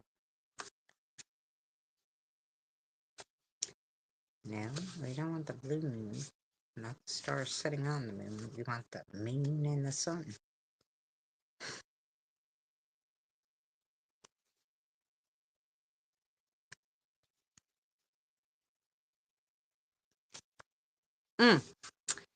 Mystical, spiritual rebirth, dreams, and creativity.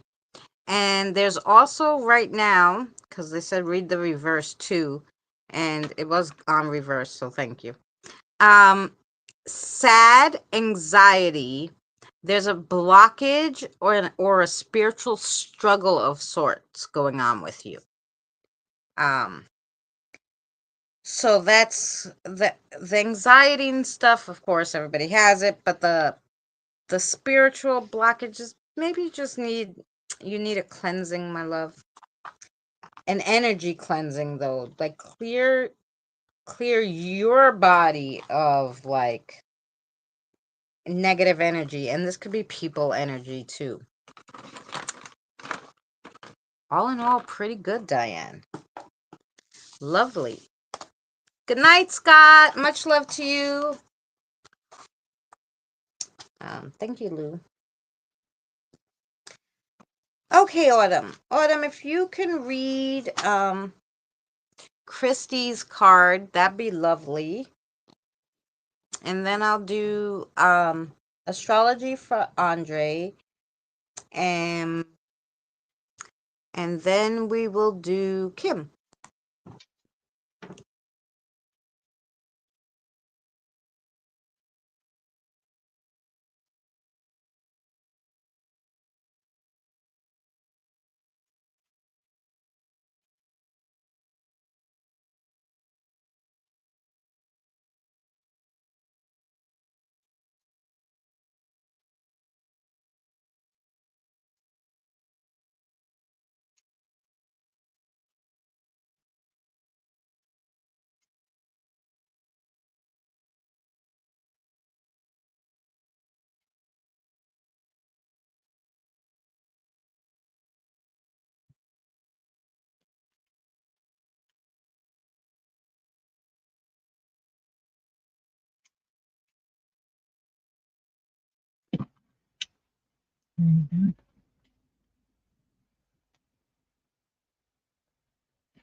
Then we have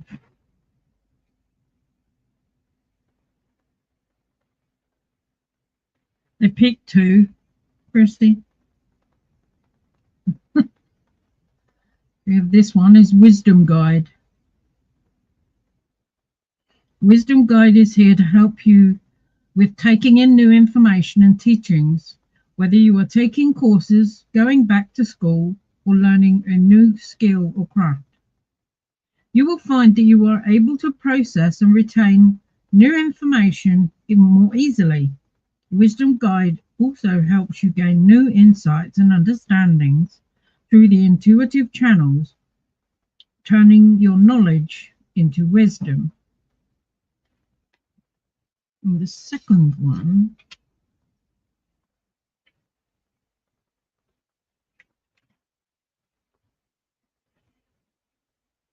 this one is Divine Feminine.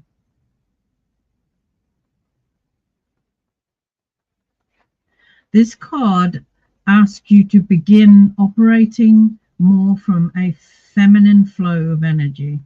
Whether you are male or female, it asks that you allow your power to flow from within.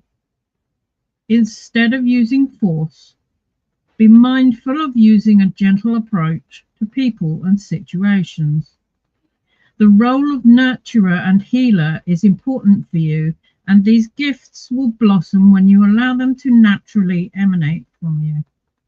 Focus on your relationships and the people you interact with.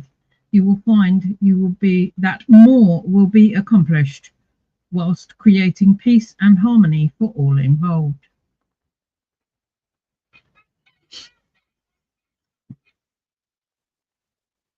Ooh, nice. That was beautiful, Christy. All right, Andre. Andre usually gets an astrology reading, so I will give you one of those. Okay, so you got the number 10, the Pisces. That looks like the North Node.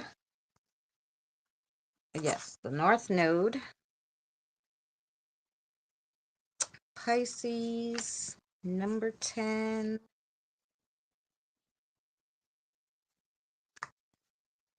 The North Node. Where'd you go?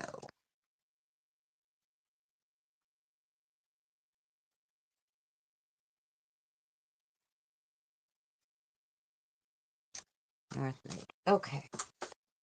And then I will pull one of the cards. Hey, Miss Southern Belle, how are you, sweetheart? How's everything going?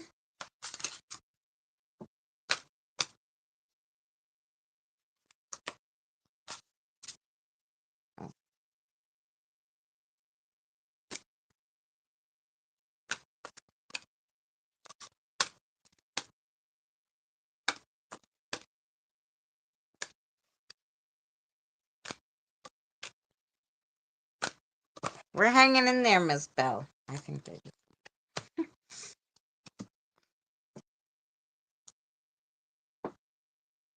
Yes, that one? Okay. So, I'll read you the extra card first. Is Aquarius. Aquarius.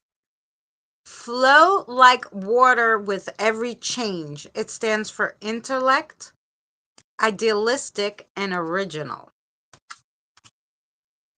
And then, so numerology, you got the 10. So when you think of 10 in numerology, you think of I achieve, the outer world. It's associated with Saturn, Capricorn, Cardinal, and Earth signs. 10 is the number that has infinite possibilities. It is perfect for people who are self-determined, social, and have an urge to explore more things in life. 10 is looked at as a relatively neutral number that doesn't have any negative connections. Furthermore, it denotes the completion of a cycle, and people in this house want to move to a new phase in their life. And that would make sense that you got the North Node with that, because the North Node is jumping in and finding your destiny, basically, is what being in the North Node is. It illuminates the terrain that's calling your name. But climbing to the peak of this mountain is like a trek up Mount Everest. You'll need to enlist some help and lighten the baggage to get up the hill. A learning curve. The North Node requires you to stretch out of your comfort zone. once you do this, you'll be amazed at how fulfilled you'll feel. It's like an activation of your life's mission. And then you got the Pisces, which is a water sign, and you got the Aquarius, which was another water sign. When you think of the Pisces, think of the moon or the King of Cups in the tarot cards. Ruled by Neptune, the celestial body governs creativity, dreams, and they adore exploring their boundless imaginations. It symbolizes the symbolism of the two fish swimming in opposite directions represent the constant division of attention between fantasy and reality. Neptune energy of the ocean, magical, mystical, and often scary. When the fog is thick, the horizon is obstructed, and there's no difference between the sea and the sky. So, right now, I think you're at like a crossroads. I think you got this either the last time or the time before too. So, like, you're at a crossroads. The difference between fantasy and reality becomes blurred. And when we say fantasy, we could even mean you have this really big dream that it can't possibly be done. And the reality might be just under that, and that's what you have to find. And you'll be good to go. So that was your reading, Andre. I hope that made sense to you.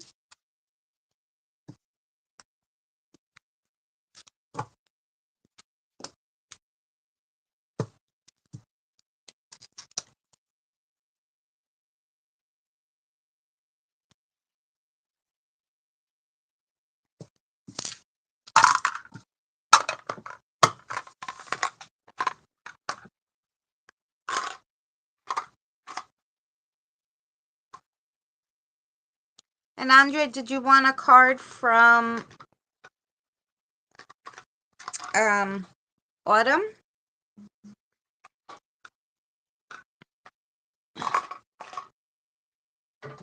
Okay. Why don't you pull Andre a card, Autumn, too?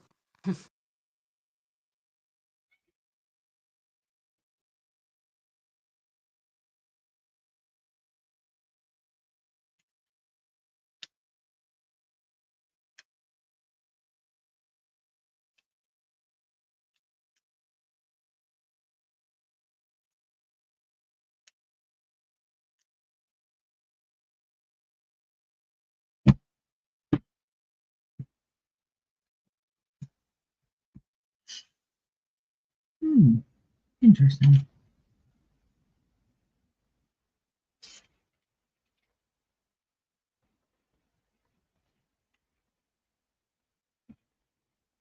This one.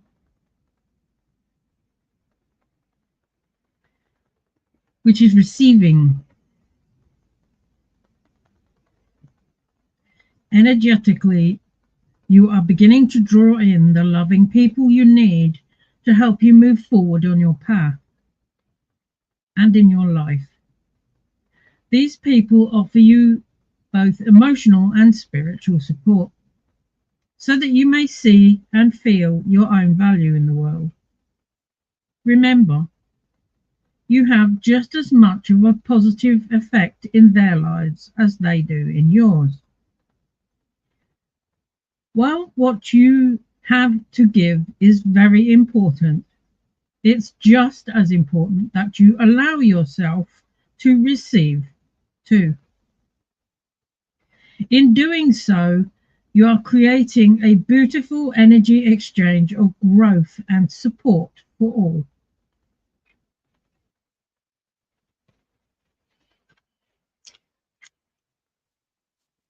Lovely. Okay. So we have next. Jesus says we only have 2 people here. Lord, well, I hope it's the 2 people we have to read for. So next is Kim. Kim, you still here?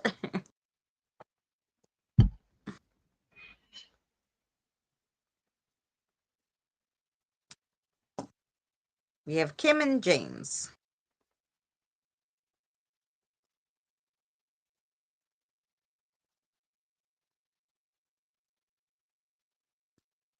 Yeppers. Okay. All right. We'll try not to confuse ourselves. I know we were doing you first, and now there's only two left. Do you want to go first, or now we're gonna switch again? It's up to you. We stuck in Christie, so that's why it was.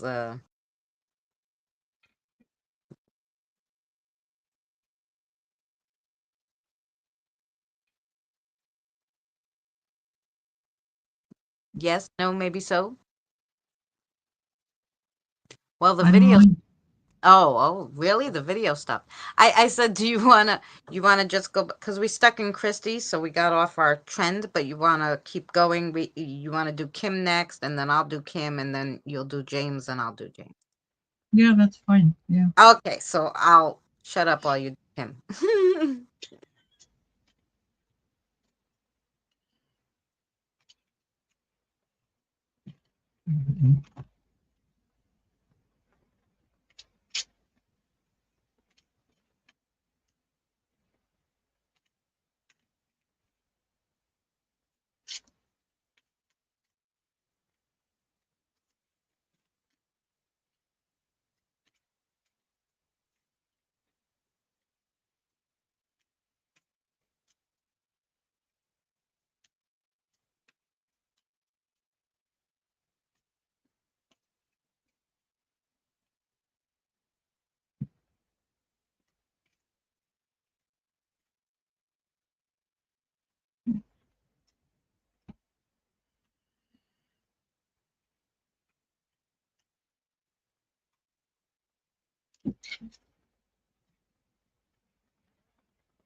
This is your first card. This one is empowerment.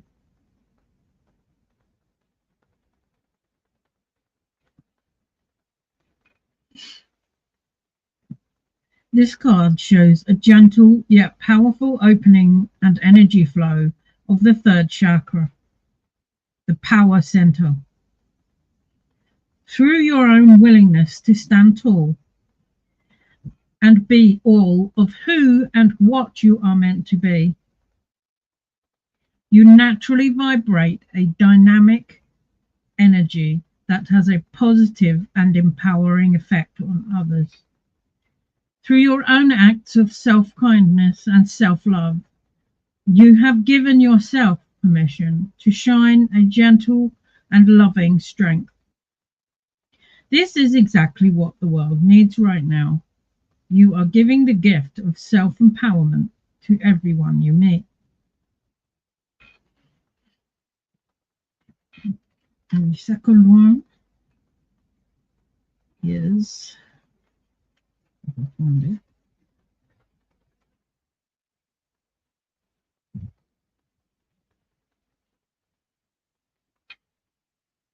it's Lion Guide. Lion Guide is here to help you awaken the sleeping lion that lies within you. Your inner lion is powerful, resourceful, and mighty. You really do hold the strength and courage to do whatever needs to be done.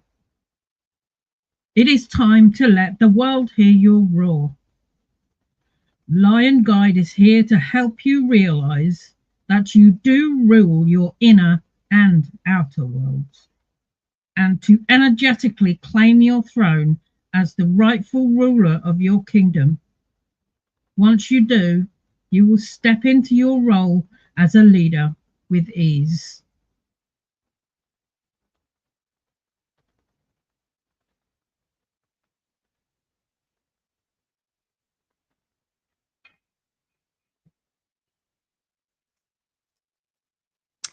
That's a good one, Kim.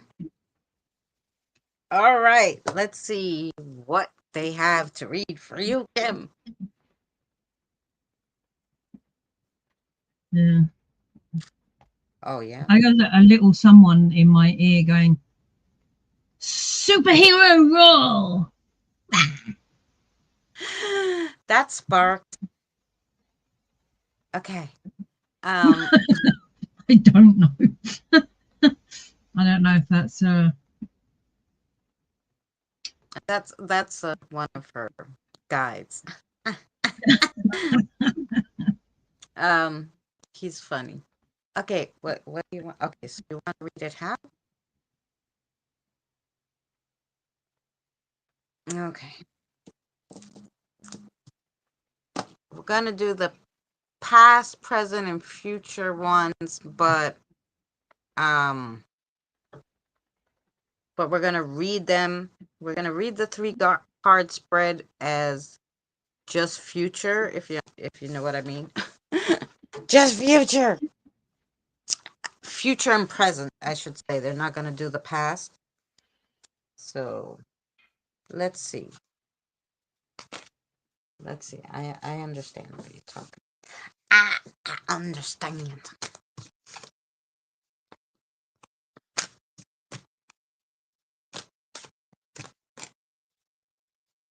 We're gonna read them like they're.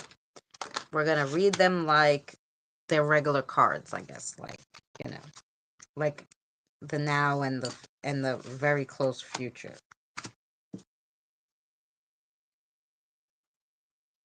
Yes. Okay. We got it right there. Alrighty. All right, so here we go. The first one is the telescope. Oh, thank you, Andre. The telescope. So let's see what this one's gonna tell you.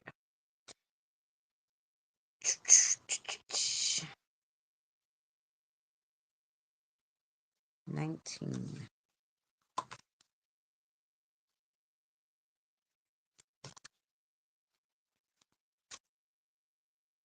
Clarity, understanding, insight. But they're also saying to read you the reverse because maybe you've been a little unfocused, distracted, and an unexpected discovery is coming. And you got the invitation. The invitation. So let's see what that is. 5, 6, 7.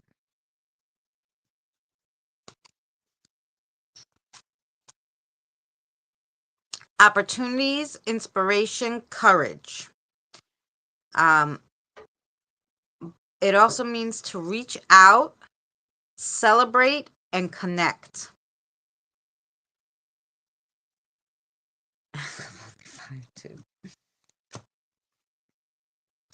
I'm 5'1.5", so I feel you, Kim. And then you got the moth. The moth. So let's see.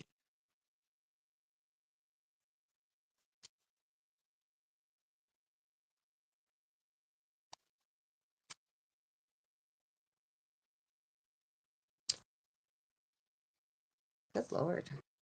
Oh, here. Changes, new beginnings, transformation. There's also a loss in contact with someone or a disturbance coming up, and there's going to be a turning point, like a distinct turning point in your life. I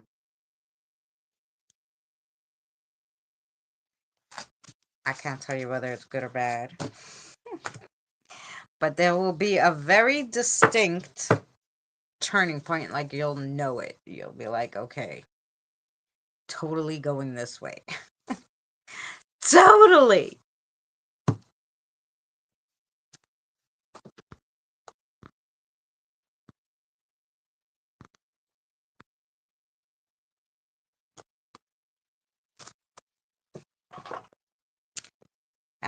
And also, I think you have a question too, Kim, do you? Okay. So your question, you know already their yes and their no. The no is back and forth, the yes is circles. Okay. center for me, love? Okay. And your answer today is yes. You better take those yeses while they're doling them out. The answer to your question is yes. And that's for Miss Kim. And James is next.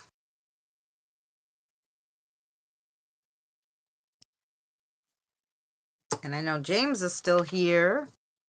And thanks everybody for coming back. I don't know why or how the thing stopped for a moment, but yes, I'm here. Okay, she'll read you first. Oh, good. I'm glad, Kim.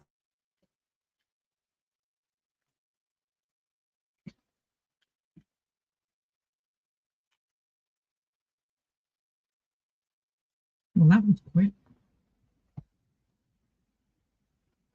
They know exactly which ones they wanted.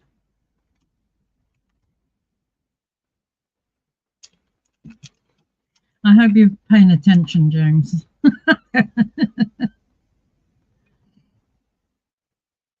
Because you also got the Lion Guide.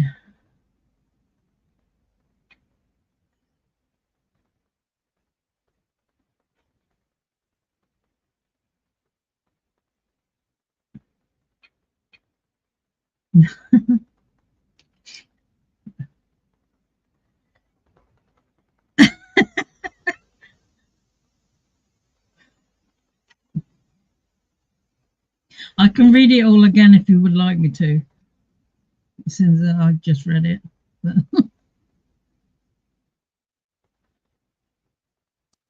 They're blinking at you. They're like, read it again. My EMF meter. It doesn't blink that much, but it blinked when you said it, so. I guess they want you to read it again. Read it again. He might not be the only one who needs to hear it. Lion Guide is here to help you awaken the sleeping lion that lies within you. Your inner lion is powerful, resourceful, and mighty. You really do hold the strength and courage to do whatever needs to be done. There's a bit of an emphasis on that one. It is time to let the world hear your roar. Lion Guide is here to help you realize you do rule your inner and outer worlds, and to energetically claim your throne as the rightful ruler of your kingdom. Once you do, you will step into your your role as leader with ease. Bring fart.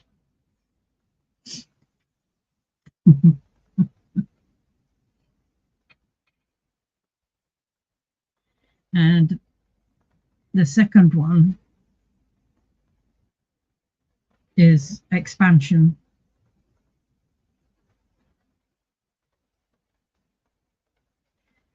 The expansion card is about your connection to large groups of people, whether it is to offer yourself in service through community events, volunteer work, workshops, or healing groups, speaking, or publishing your writing. It's about sharing your gifts and talents in a way that serves many.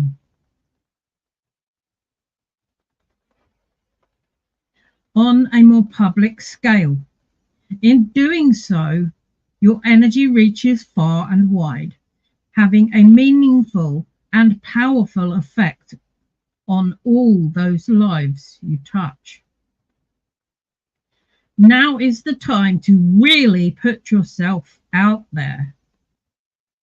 So take a deep breath, trust the process, and open wide.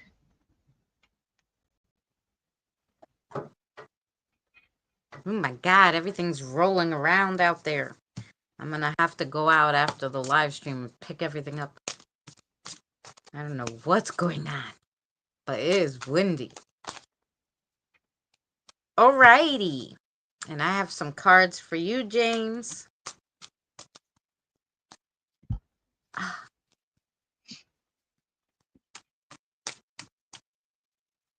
And Martha, hello. Welcome in. Okay, James.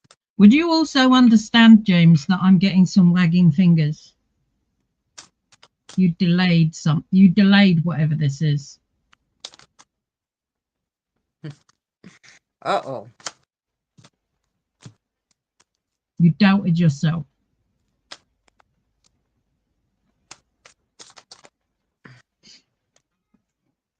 And this one?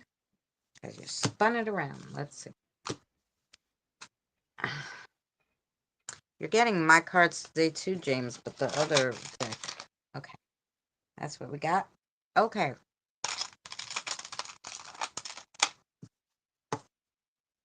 So the first one you got is the Wheel of Fortune. The Wheel of Fortune. Don't get caught out in the rain. Just because the sun is out does not mean the weatherman wasn't right this time. I mean, even a broken clock is right twice a day.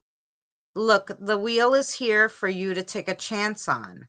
You have a 50-50 chance it will be good, so give that shit a spin. You just might get lucky.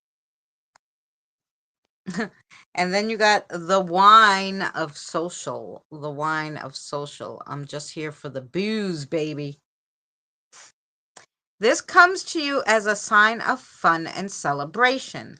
Wine denotes the presence of a well of water, therefore representing the depths of life and of truth in our consciousness, which will spring up when we make proper contact with it.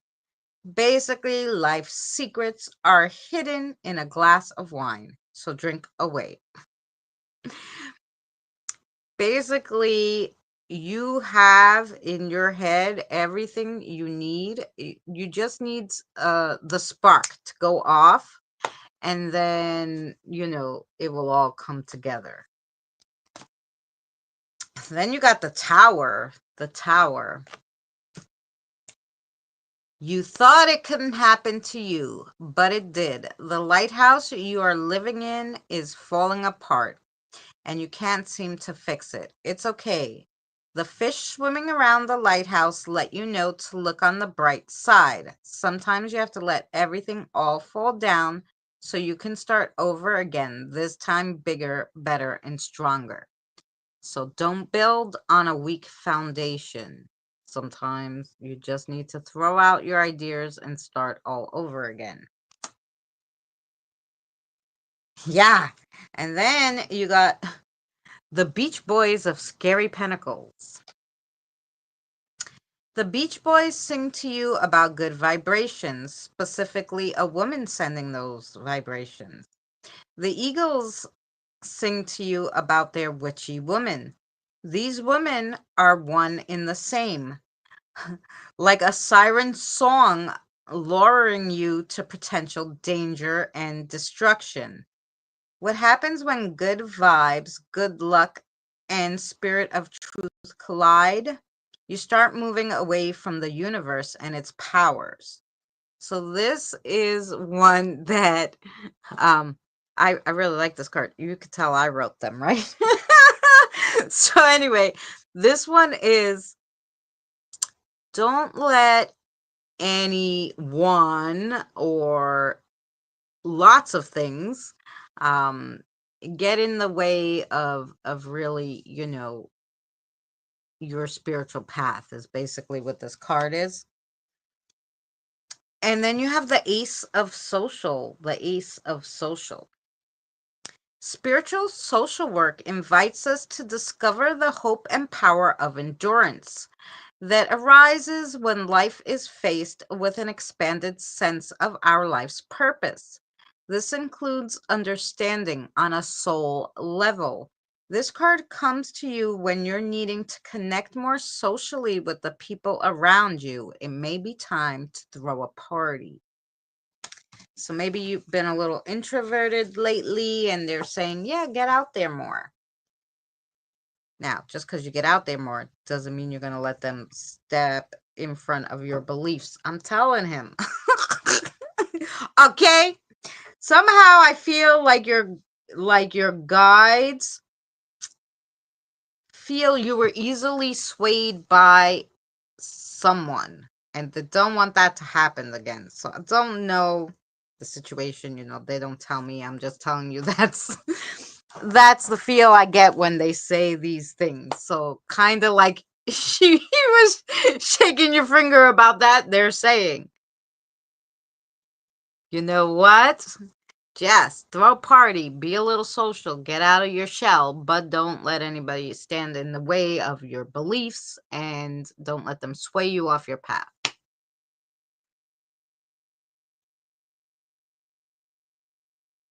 Yes, I understand about that. There you go. So, we don't like airing anybody's dirty laundry, but I do like to give the message they want you to know because they want you to know it for a reason.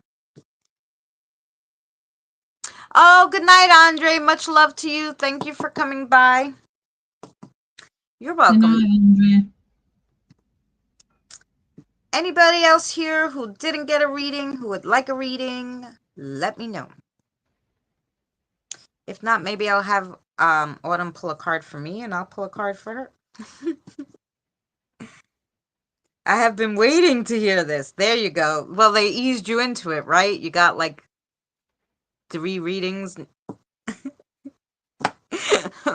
from me and they kind of eased you into it. Now they're like, they didn't want me because I wouldn't have yelled at you the first time I met you.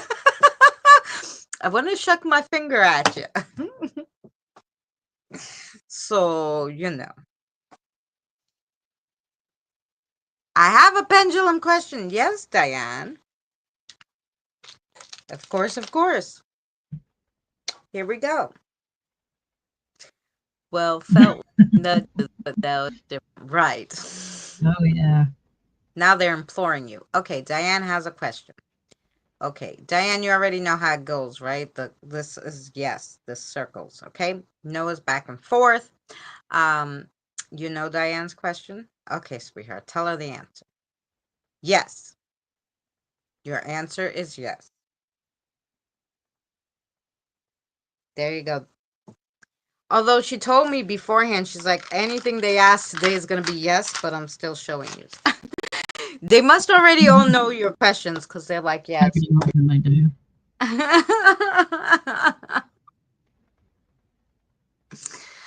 So strange. Okay. Hot, cold, sweatshirt on, sweatshirt off. It's better to do things before spirits start to get like physical. Because nudges turn to pokes, turn to pushes. Yeah. And none of them are comfortable. Yeah. What's the matter? Somebody else needs something. Wait, tell me. I have to, who is it? What? One more thing for who? James? One more thing for James. Okay, but tell me slowly. Okay, Lauren.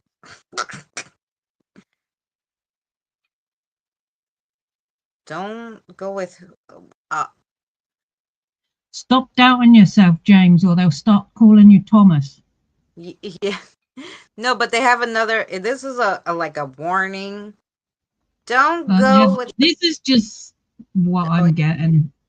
Don't be swayed by the girl. What color hair does she have?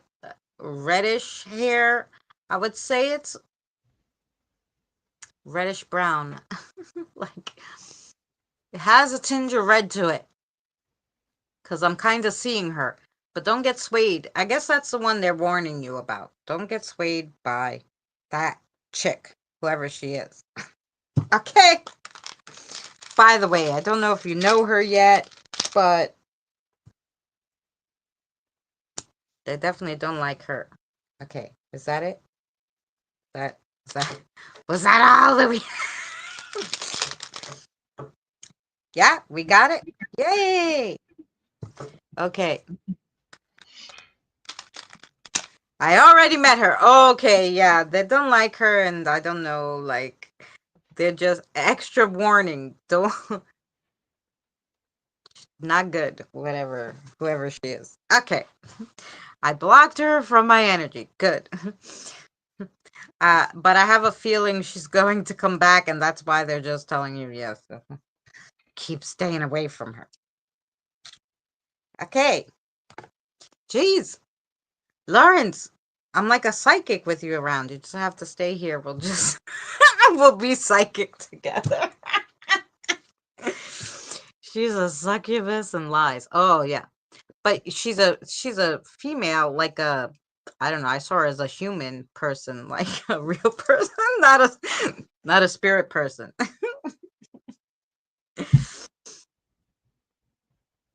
Yeah.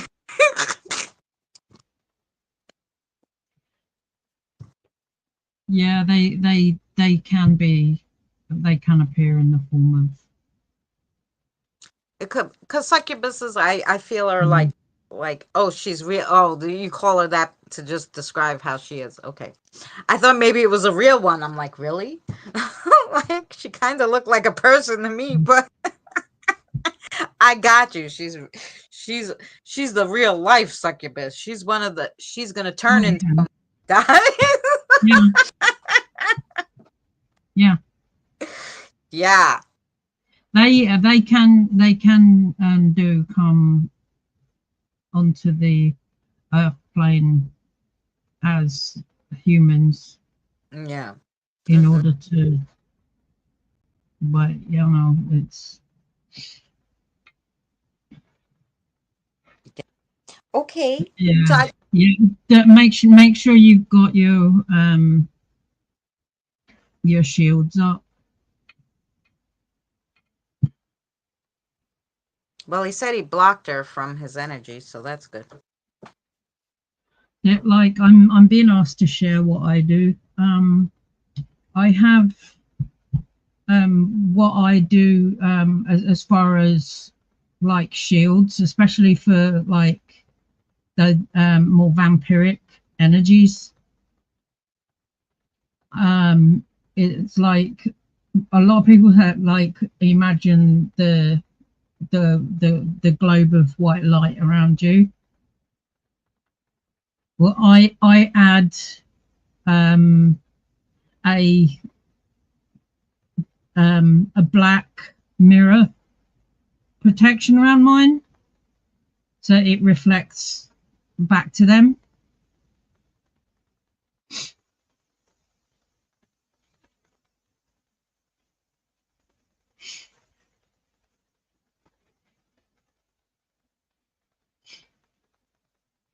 Ooh, that's good.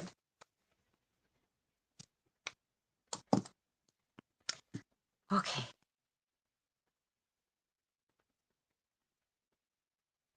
Um, Autumn, can you pull me a card? Yeah.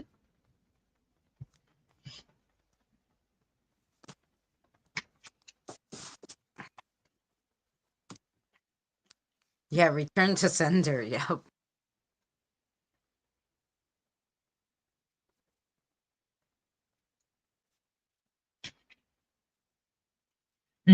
It's simple enough to do without having to like remember like a chant or a spell or something like that. Okay. I'm hearing I have to go back and listen to that and do that too. So yeah.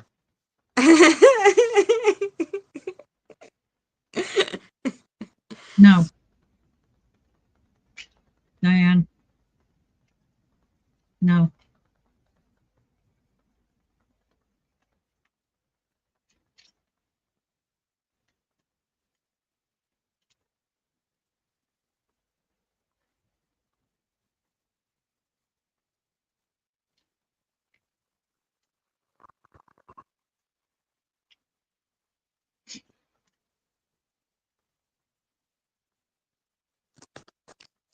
I think that's more in the realm. You know who does that? I know the voodoo ladies do that. They're not bad. They're the good ones. They're the ones that do all the protection stuff. I met a nice protection voodoo lady. She was lovely. Um,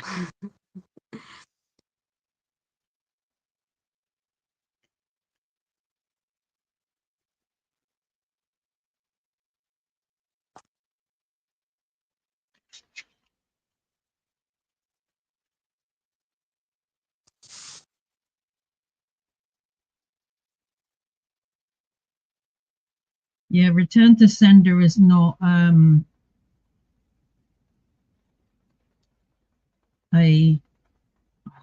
oh, come on, brain. It's not a response to an attack. It is protection beforehand. So Yeah, protection beforehand. It's to protect yourself so that if they do send something your way, it will just go back to them, yeah, and you don't have to. It's another way of like using your, like when you use your black salt and everything like that. It's just another layer of protection. yeah. Hmm. I have a mirror I got from the voodoo lady. She left it in the moon for 3 years. In the full Mm. moon, every full moon for 3 years. Yeah, and for some reason I felt like I had to pick that up. I haven't used it yet because I didn't feel I needed it, but you never know. You just never know. Well, they got you 3. Oh, okay. Oh, Lord. You know you don't have your camera on, right? Yes, I'm going to let you show me the cards. Oh, it looks like a witchy throwing light beams at somebody. Rewards. We have liftoff. Energetically and physically, things are about to take off in your world. Hold on to your hat. All your hard work is about to pay off. Whatever your venture is right now, there's great movement coming. Things are about to skyrocket for you. Good things do come, and this is your time to enjoy them. You've done the work. Now it is time to reap the rewards. Oh, Congratulations. thanks. That's a lovely card. Yes, Kim, that's exactly what it reminds me of too when you said it. And you have the dragon guide.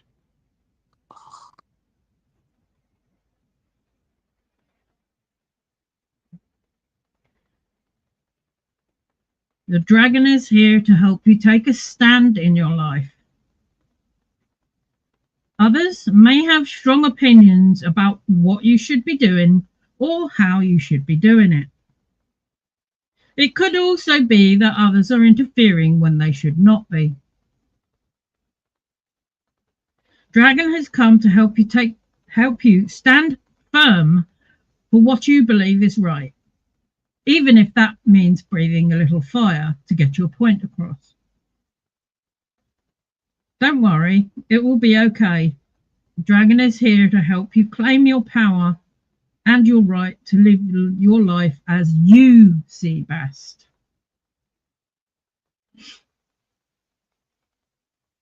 Yeah, that's from because my daughter decided she didn't want to talk to me anymore because she said because I didn't take my 19-year-old trick or treating and I did a live stream instead.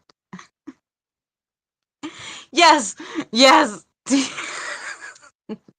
Like, and I'm getting the let the New Yorker out. Let them know what? Let your New Yorker out. Let my New Yorker out. Okay. Yeah. Or she's gonna come out. Oh, she's gonna come out. That means a lot of cursing, guys. Yeah, don't fit yourself into a box for other people. Be yourself, unashamedly yourself.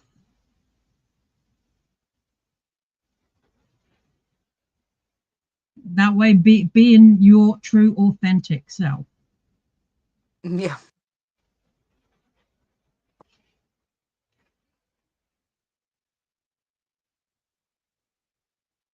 And we've got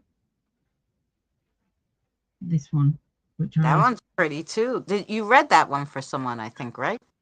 yes, I think this one is expansion.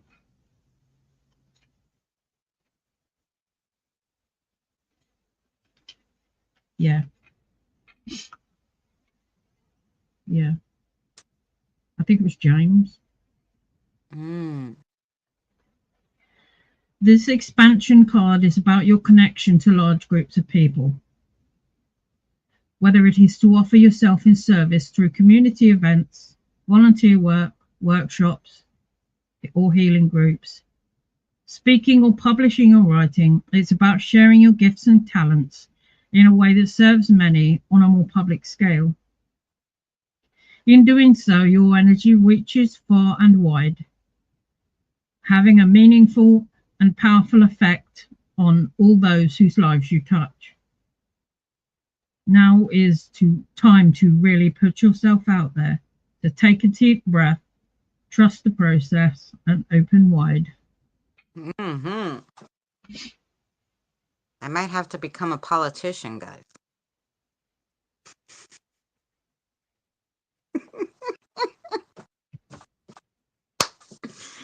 I. Oh, here we go. Cameron. Yeah. I don't know what it is about my cards, like any of them that I use, and like my spirit guides, but there a lot of the time there seems to be an element of behind them, and it's like we're coming through and telling you this, and you already knew this. Yeah. You already knew. That's yeah. Hmm. Okay. Do you want a reading, Autumn? I would love one. Okay. Whoa, what do we... Lilith, what do you want to read?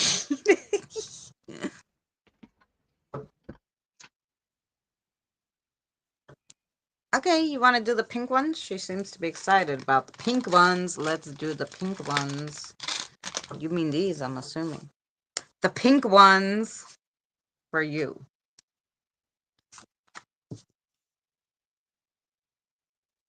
Okay. Why do I get the feeling this is going to be a nag at me? I don't know. say that I say The that pink because ones are they know I'm not a massive fan of the color pink.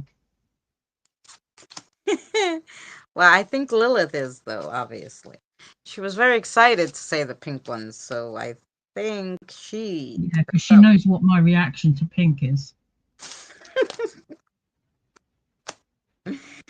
Uh,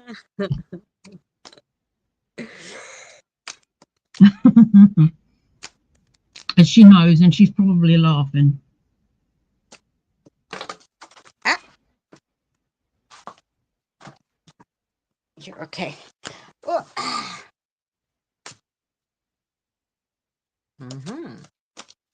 Okay, we're going to put one more.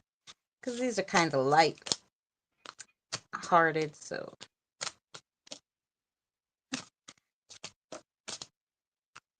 You're looking for a good one? Okay. No, I think she wants that one. All right, let's make sure. Yes? Oh, okay. Let's see what we got for you.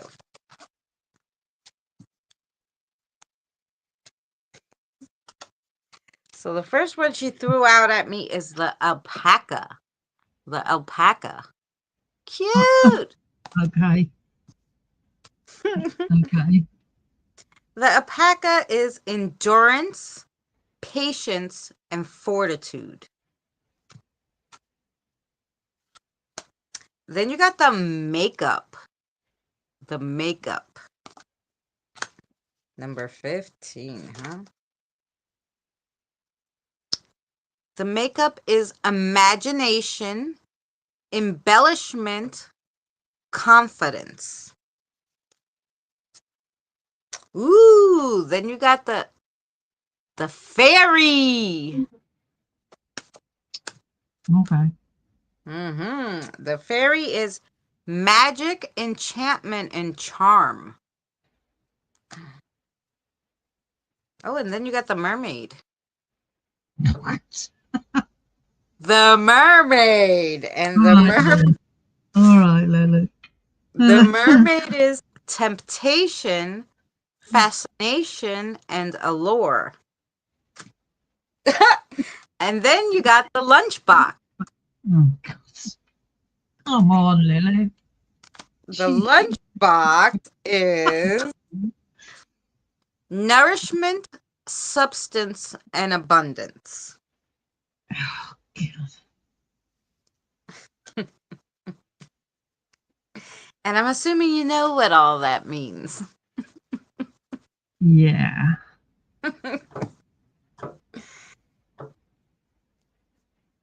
Yeah. I struggle with food. Um, it's not a family secret that I have an eating disorder. Put it that way. Mm. Even though to look at me, I look like my eating disorder is non-stop eating. I actually don't barely eat. Well, Yeah. that's what holds it in, because your And body holds it all in because it's like, oh, this chick isn't gonna eat, so I'm gonna hold this yeah. shit And all like in here. the confidence thing, like I know, like I'm kind of trying to work on that.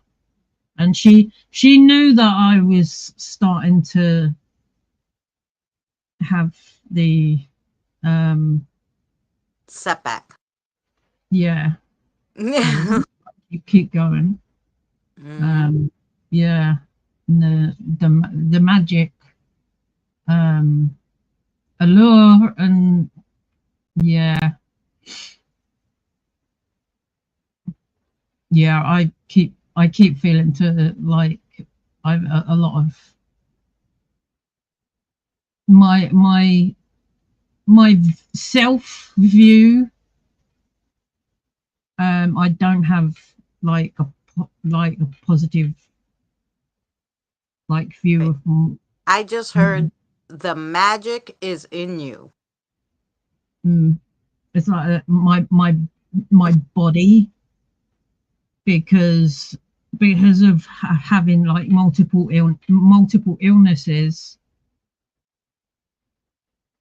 that have like led to me being heavy. And I know like that it is the illnesses, otherwise I would be slim. It is the illnesses, and like it's hard a lot to for me to kind of come to terms with it. I don't like it. My friend was talking about that the other day. She said, she was in her 20s. She had like a nervous breakdown. I think she was 23, doing her master's degree, I think it was. She went to college 15. That's how smart she was. They sent her to college. She skipped all these grades and whatever. And Mm, it just was overwhelming. So she finished college. She was already going for her master's, and I think she was 22, 23, something around there. And she had like a nervous breakdown from all the stress, right? And mm, they put her on this medicine, which made her gain weight. So she was, thank imagine being you. that age, and like, so she was talking about it. She was like, it was even more depressing then. So you're already having this problem. They already give you, then they give you this medication, which kind of puts another problem on you too. And so things get overwhelming, but she came through it, and and it is what it Yeah, is.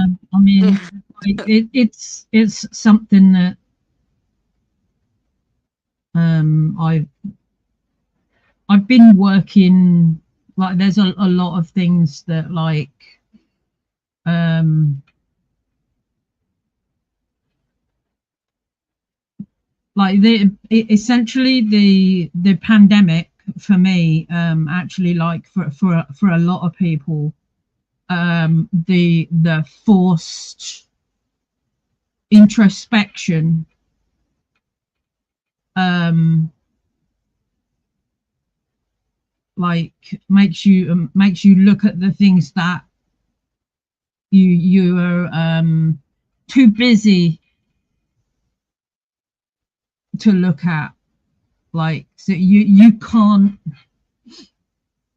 say, oh, I've got to do this, or I've got work, I've got to worry about this, because it was like, well, nobody can go out, nobody can go within like 6 feet of each other. Like, we've all got to be like, and it was like a forced introspection. You can't escape yourself. Yes. And like for me, there was that was like I couldn't escape myself anymore, and it was like, yeah. Since then, like that kind of was the real starting point for me. Like beginning to deal with, um, yeah, Oh yeah, and then the hardest part is dealing with it. So you know, you you the hardest part is over. So now it should get easier for you. Because really the hardest part is finding out what the problem is and being able to admit what the problem is. And then the easy part is fixing it. So, if you work at it. The hardest part is yeah. finding out.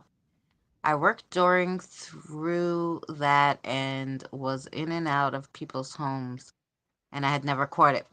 We Mm, we had off for 3 months because I worked at um, a shopping center at the time, right? So they closed it for 3 months. And I worked at a mall in Long Island. So they closed the mall for 3 months. And, you know, so I was home. I did live streams all the time. That's really mm. like, it's so many investigations, like woods, all sorts of places Mm, where I wasn't yeah, around people, yeah. right? Long Island, most people There's drive so much that to go. that I've had to kind of deal with, like, the ADHD, the autism, the like mental sort of thing, and like having to come to terms with like all of the physical illnesses and limitations, and it's a lot, and it's a long drawn out process, um and it's still going on, but yeah, I'm getting there, Oh, that's good. See that? slowly, but I'm No. getting there. But yeah, the eating things is, yeah, sort of, I get regularly nagged by people. You eating today? You eating today? Oh, really, James? And it's funny because I went when we went back. We were only off 3 months, right? When we went back, everybody, and I mean everybody, slowly but surely caught it. I never caught it either, and I worked, like I said, in a mall. I know they said that, there are some people who have seem to have a genetic propensity to be able to fight it off. Maybe. And then, like, funny enough, because I remember that right before the pandemic, I was trying to quit smoking, and I had this inkling, like, no, Oh, that went well, didn't it? and they kept telling me no. You know what? After, like, way well into the pandemic, they had they had said that smokers were less likely to catch it, something about the smoking. And I was like, no wonder it wasn't my time to quit then. And now Mm. I don't want to. Then I wanted to. Now I'm like, no, I better keep it up just in Yeah, case. My guides told me, no, don't stop smoking. Yes, James, that's what they told me. yeah.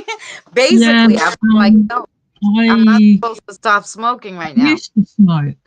I did. I used to smoke. And the last cigarette that I had was the last time that I was over there, which was 2018. Mm. Um, I mean, like I like, I liked sort of smoking, um, but yeah, and like then I moved into this apartment, and it was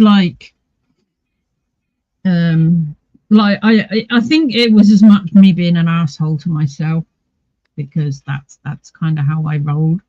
No. I less like that now, but it still happens.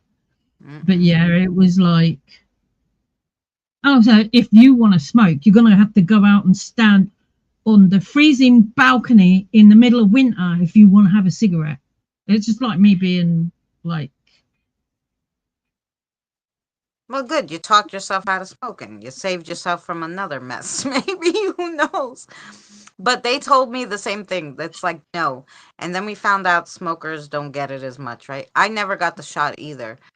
And I literally, my grandmother mm, in her 90s was like, you can't come over if you don't have the shot. I'm like, well, then I'll call you on the phone because I'm not getting it. And then they were gonna pass that law that everybody needed it, and they were like, "Do you have it?" And I'm like, some kind of passport they were asking me for. I'm like, "I don't have any of that shit," yeah, And I and they wasn't given really any choice because of all of the medical right. illnesses that I've got, but I don't really dealing with people in the physical a lot. Um, so it's just like I don't go near people. I mean, I haven't had it.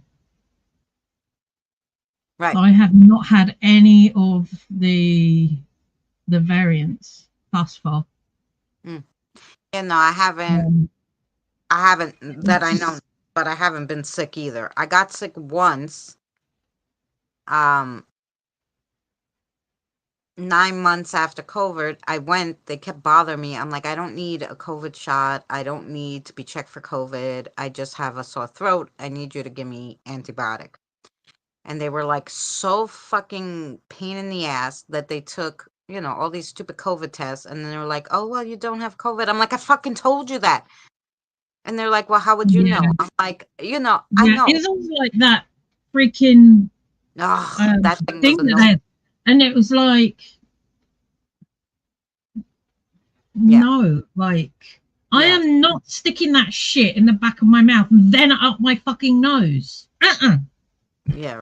Well, no, they just stuck it up both my nostrils, like, I don't know, all the way up to my brain practically, which was Yeah, fine. that's what it feels like. Yeah. And it was like, okay, good.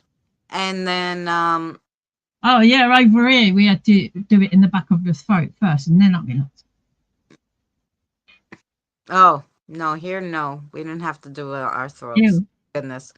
But anyway, I couldn't open my mouth at that point because I had such a bad sore throat, and I knew that's what it was. Anyway, she gave me antibiotic, and then this bitch, when I told her I can't drink water, I can't swallow, and whatever, and she gives me these big horse pills. Mm.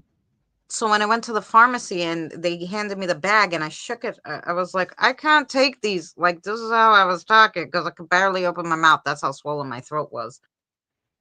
And I'm like, I need the liquid. He's like, well, you need to call the doctor for the liquid. I'm like, why the fuck do I have to call the doctor for the? It's the same fucking thing. I need it in liquid form. Smash that shit up.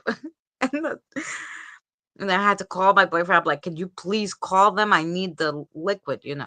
So anyway, so finally, I'm like, I'm waiting right here. I'm not leaving because I can't. I'm not walking back and forth.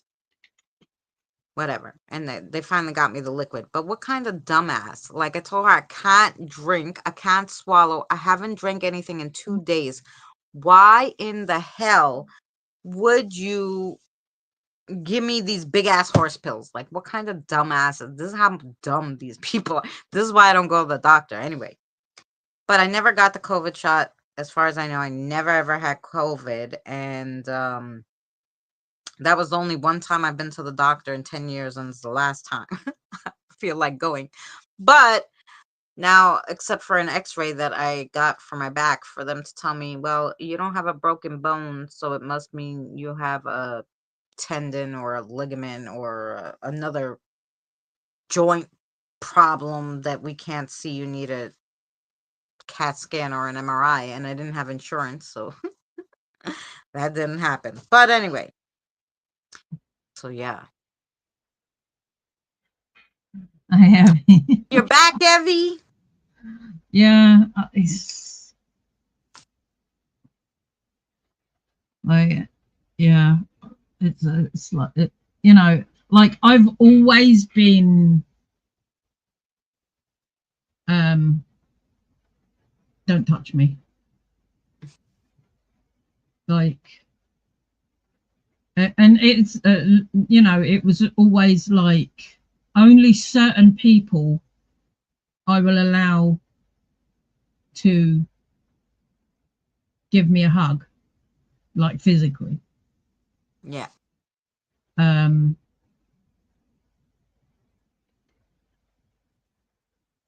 and like it wasn't until after that it was like, oh, you're autistic. Oh, okay, yeah, that completely makes sense now. I totally understand. Like, you know, people, you, it's like just and don't touch me without giving me prior warning either. It's just like, Oh, yeah, like, because you turn around and slap them, right? you know, well, it makes me panic. Yeah. Yeah. And it's just like, but yeah, it's just like even my sister and my mum and like my dad all know that there has to be some sort of um initial like sign. Basically, "Hon, I'm gonna give you a hug now. You ready? I'm coming in for one." And yeah, I am autistic, and like my son is, and my nephew, and so yeah. Um, but yeah, it just, I mean, it is what it is.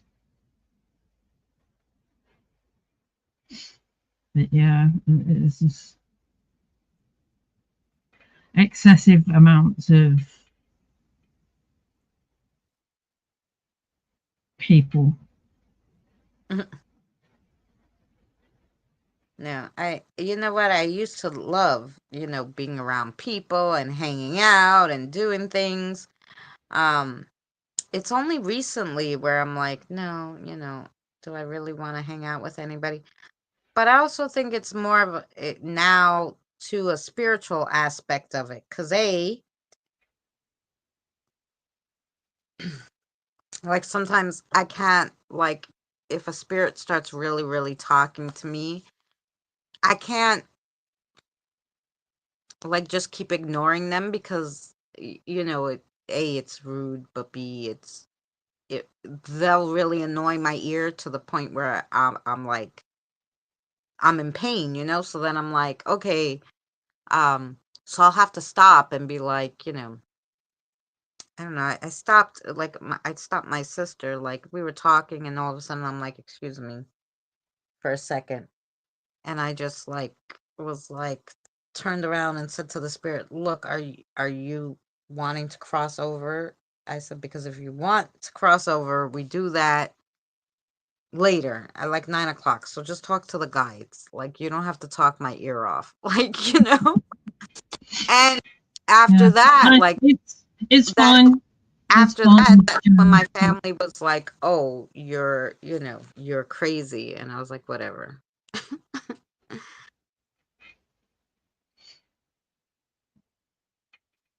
I mean, like, if I can be like helpful in that way to the autistic community, like just by being myself, and you know, There's so many I like know. you no idea how many people have said, oh, I didn't know you were autistic.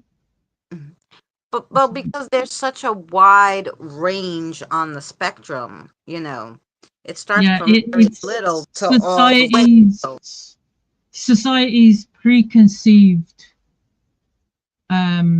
ideas from like way back, um that all autistics are like backwards. Right. Well, that's what No, it is. we're Because just, back you in know, the day, neurodivergence is, we're just wired slightly differently. That's all. yeah. Wired Back in slightly the differently. day when my son, you know, my son had, now he's 19, so back in the day when he, you know, but when he was very young, they said, oh, he must be, um, there's something wrong, you know? And I was like, yeah, okay, whatever. I didn't believe him, you know, because when they first said it to me, I was like, they're like, he must be on the spectrum somewhere. And I'm like, Got. I go, it's very little.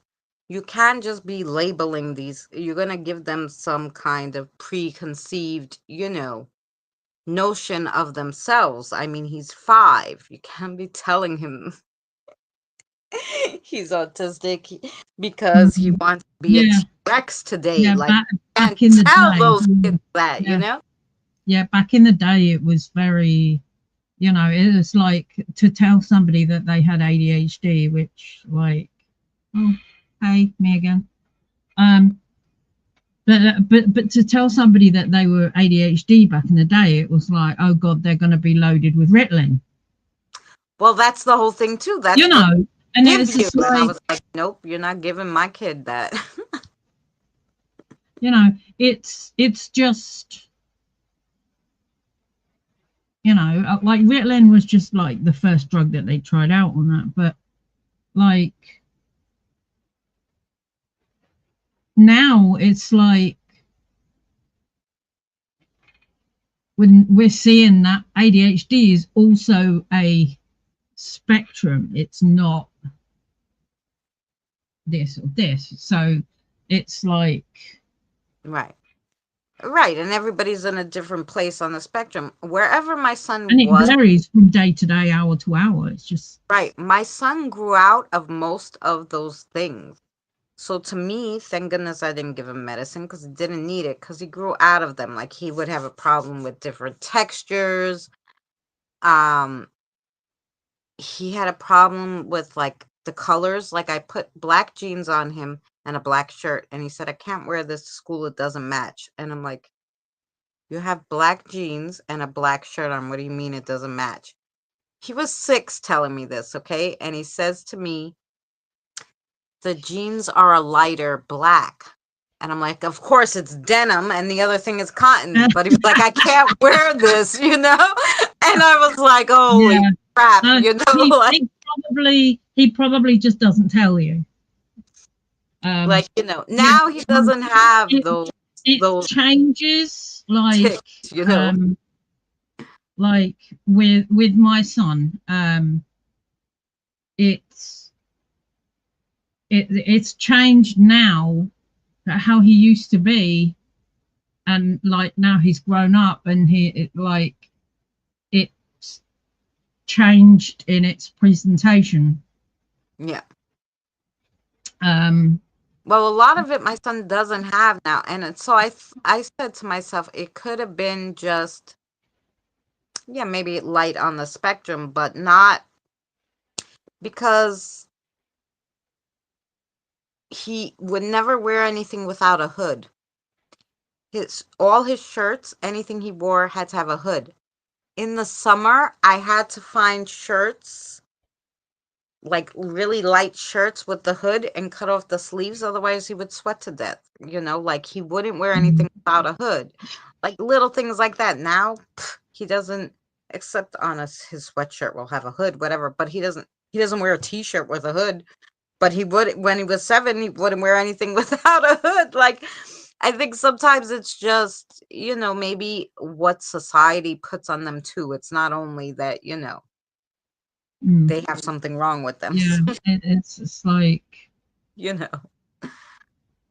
I think he was sensitive and he kind of people thought the hood would like hide grow him out from of people, the like, they can grow out of the more physical outward signs, um, and like because as you grow up into an adult, you have like um, you learn coping strategies, right, um, and obviously like back then that there was not anywhere near as much like knowledge or like support as there is now, and it right. was it was very much, well, you're on your own, find your own coping strategies, and like that's where a lot of people have good and bad Right. coping strategies, but it's No, it's true. But yeah, he grew out of almost everything. Even they said he had like a focusing problem, right? So I changed his diet because I read all this stuff thinking I would help him because they really wanted to put him on that medicine. And my cousin was on the medicine, and my aunt was literally, the kid was so hyper. Okay, the kid has ADHD. That's what they said. Look, jumping off the walls. They gave the kid Ritalin. My aunt was waking the kid up to give her the Ritalin. I go, the kid is sleeping. Like, they were mm, giving that kid, like, it was just too much. And I was like, I'm not having no zombie kid. Okay, like, that's not happening. Okay, not yeah, having those like zombie damn babies. it's funny because like when my nephew and my kids were a lot younger, like I had to think about fucking energy drinks back then and Coca-Cola and whatnot, and it was like I sort of like my daughter actually got into my, because she's the little sneak, um she'd gotten to my can of energy drink, and she's had a few swigs, and like within an hour she's fucking passed out, and I was like, Mm-hmm. energy drinks are not supposed to do that,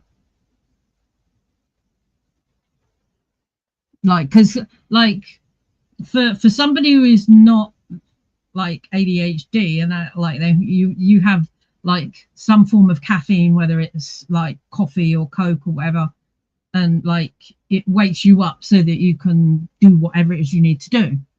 Yeah. It's not supposed to send you to sleep. Yeah. Well, I don't know. I used to be able to drink tons of coffee and still, by the end of the day, if I worked all day and I was tired, my ass was sleeping. I could have drank a whole damn pot. I was still sleeping. Yeah, that could be physical exhaustion. Yeah, well, that's of But course like when you have a day that you don't do anything, and then like so you're okay with the energy, and you have a coffee and it sends you to sleep, and then you're not supposed to do that. Oh no, James, really? I was reading what James was saying. Sorry, I was listening. I um, mean, there is evidence that supports um, additives in food yeah, as a contributory factor for making some um, some medical conditions worse. yeah. Well, that's what it was like because the teacher said to You me, know, and like by giving somebody like a healthier, more organic diet, if that helps their symptoms to lessen so that they can cope with it themselves, great. You "You're know, telling me, James." that's awesome.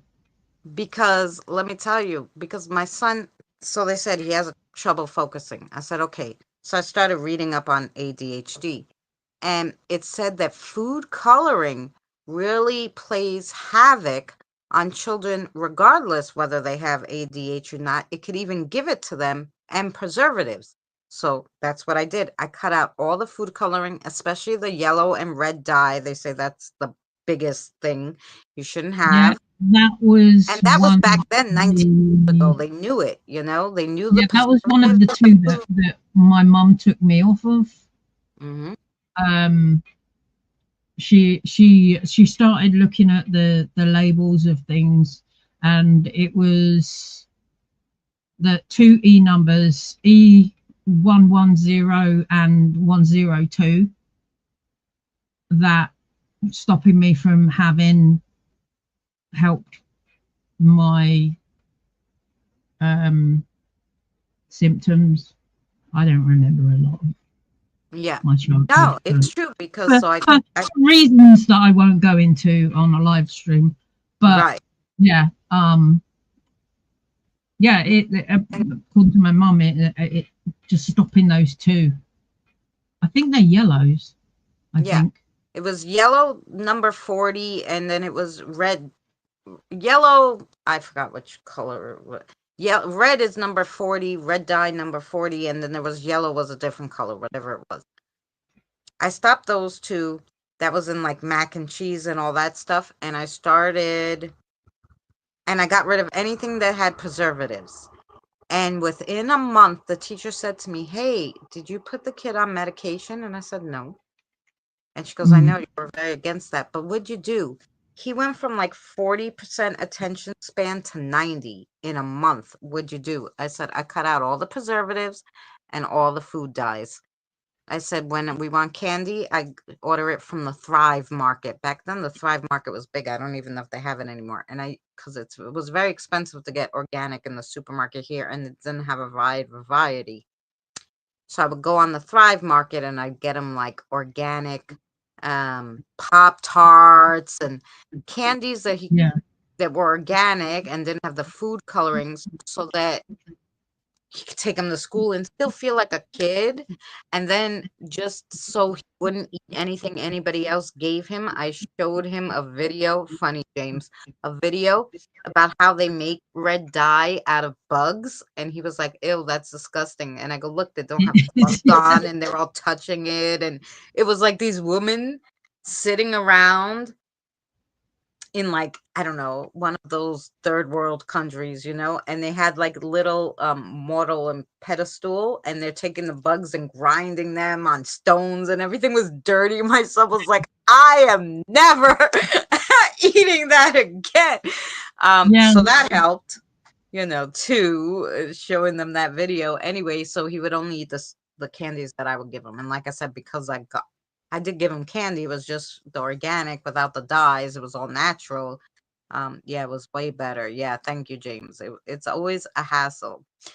Yeah. Something's always a hassle. My daughter had big problems. He had it lighter, but then when he was 10, then he started seeing spirit animals and they thought he was talking to himself. Then they wanted him to be admitted into a psychiatric ward. So I had to become a ghost hunter. And that's how I really got into all this more than once he figured out what it was and he saw what we caught on camera, he was like, "Oh." okay, it's ghost, no problem. Me, I was like, I didn't tell him, but I was like, Yeah. holy crap, ghosts just walk around. Like, they really, by showing themselves on camera the first time I took him out because I wanted to show him what he was seeing, that he wasn't crazy, this 10-year-old, The first time Mm. I took him out and we caught something on camera, he actually caught it on his camera. We were both filming. And I looked at it. I was enthralled. I was like, oh my God, they just walk around. Like, I want to find out more about this. And he was like, oh, it's ghosts. All right, then it's fine. Yeah. And he forgot all about it, Mm. Yeah. And Yeah. he didn't forget all I'm about it, just but he was okay with it. I taught him, like, you could just tell them, look, you can't talk to me in school or any of this, only when I'm home, whatever. But once he figured it out, that was it. It was like, oh, okay, fine.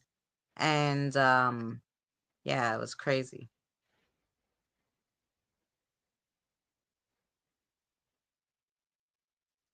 Yes. yeah. Yes, Um. they do that. Well, that's what I said. My pre-K, so my son was 4. They told me there's something wrong with him. He can't tell the difference between fantasy and reality. Listen to me. A 4-year-old can't tell the difference between fantasy and reality because he asked for a steak a steak for breakfast because he was a dinosaur that day. A 4-year-old in pre-K. What? And I told that woman, go fuck yourself. Oh God. Yeah. Mm. Yeah. And then Yeah. I brought the kid to the board of ed and I had them test him. I said, no, I want you to test him for everything. You know what they came up with? He needs a little speech therapy. I go, okay, yeah, good. Give him speech therapy. It's good. I went back to the school. I told the principal that lady should be fired. Like, fired. Like, who the hell tells a parent that? Like, that Mm. that the kid is there's something wrong with him. He can't tell the difference between fantasy and reality. He's 4. What's your problem, lady? I remember you told Young another kids, probably. parent that the kid must be colorblind because the kid can't tell the difference between orange and I don't know what the fuck she was saying. And I was just thinking, is this bitch a doctor? I hate that pre-K teacher. I was like, that pre-K teacher cannot. I told the school she cannot teach pre-K. She has to be like in 6th grade. And then when you move her, don't ever put my son in her class because that chick is Yeah. crazy. You know what? I Right, when Jane? my daughter was in um like the nursery, and like, because I had her go into, she went into like playgroup, pre-nursery, and then like went into the junior school, um and she was picking things up super fast, um and then like her her her first year teacher, who, like, yeah, in my opinion, should not have been teaching 5-year-olds. Right. She would have been better suited to 11-year-olds, 10, 11-year-olds, Yeah. because she was like, no, like, you don't kind of have never, like, we have those like Kinder Egg things over here, and like you pop open and you take the chocolate apart and there's a little capsule in there with a little toy that you quite Toy. often put Yeah. together. And she had this toy in her hand, and she was like, just sort of, I think it was like a dinosaur or something, but like, she was just sort of doing that on the desk. And this teacher kind of just like snatched it off her hands. You need to pay attention to what I'm talking about. It's a fucking 5-year-old. Yeah. And plus, like, at that point, my daughter was like, you know what? Screw you. Yeah. And like for that entire year, she spent half of the time in this woman's class sitting under the desk with her legs crossed and her arms crossed. Mm-hmm. And she I don't still passed the blame. class. She still kept up with everybody. She still passed the class, no problem. And like there was like similar toward like when she was at the end of that before she went into secondary. You know, they say, oh, she didn't get very high marks and this and that, and she won't be able to she won't be able to do well in secondary school. Like her first secondary school reports were amazing. Yeah, She fucking proved them wrong and some. it's all in the teacher. It really is. Yeah, it really is. It's Yeah. like Yeah, no, you can't there was points that I went down the school and I got loud,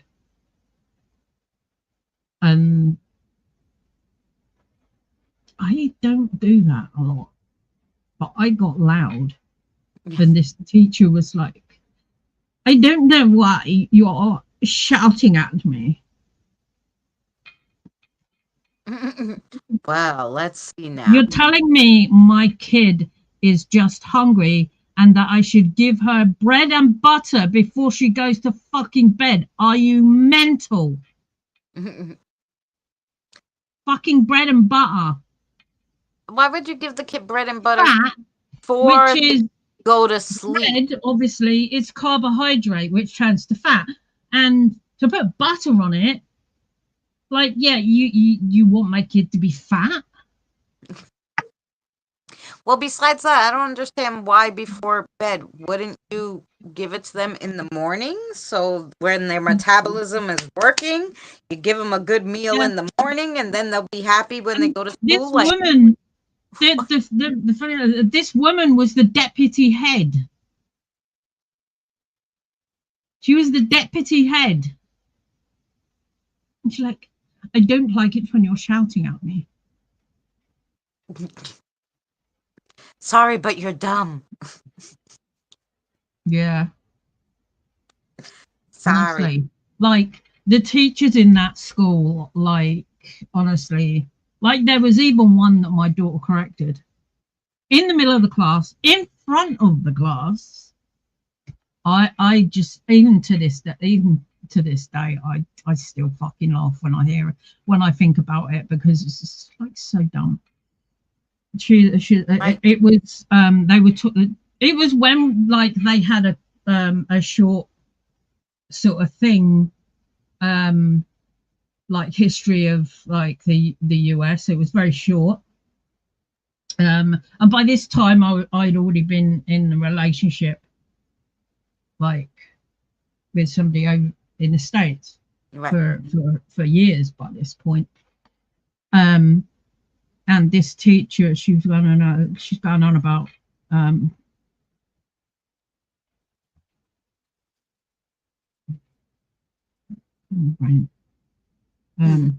Lincoln.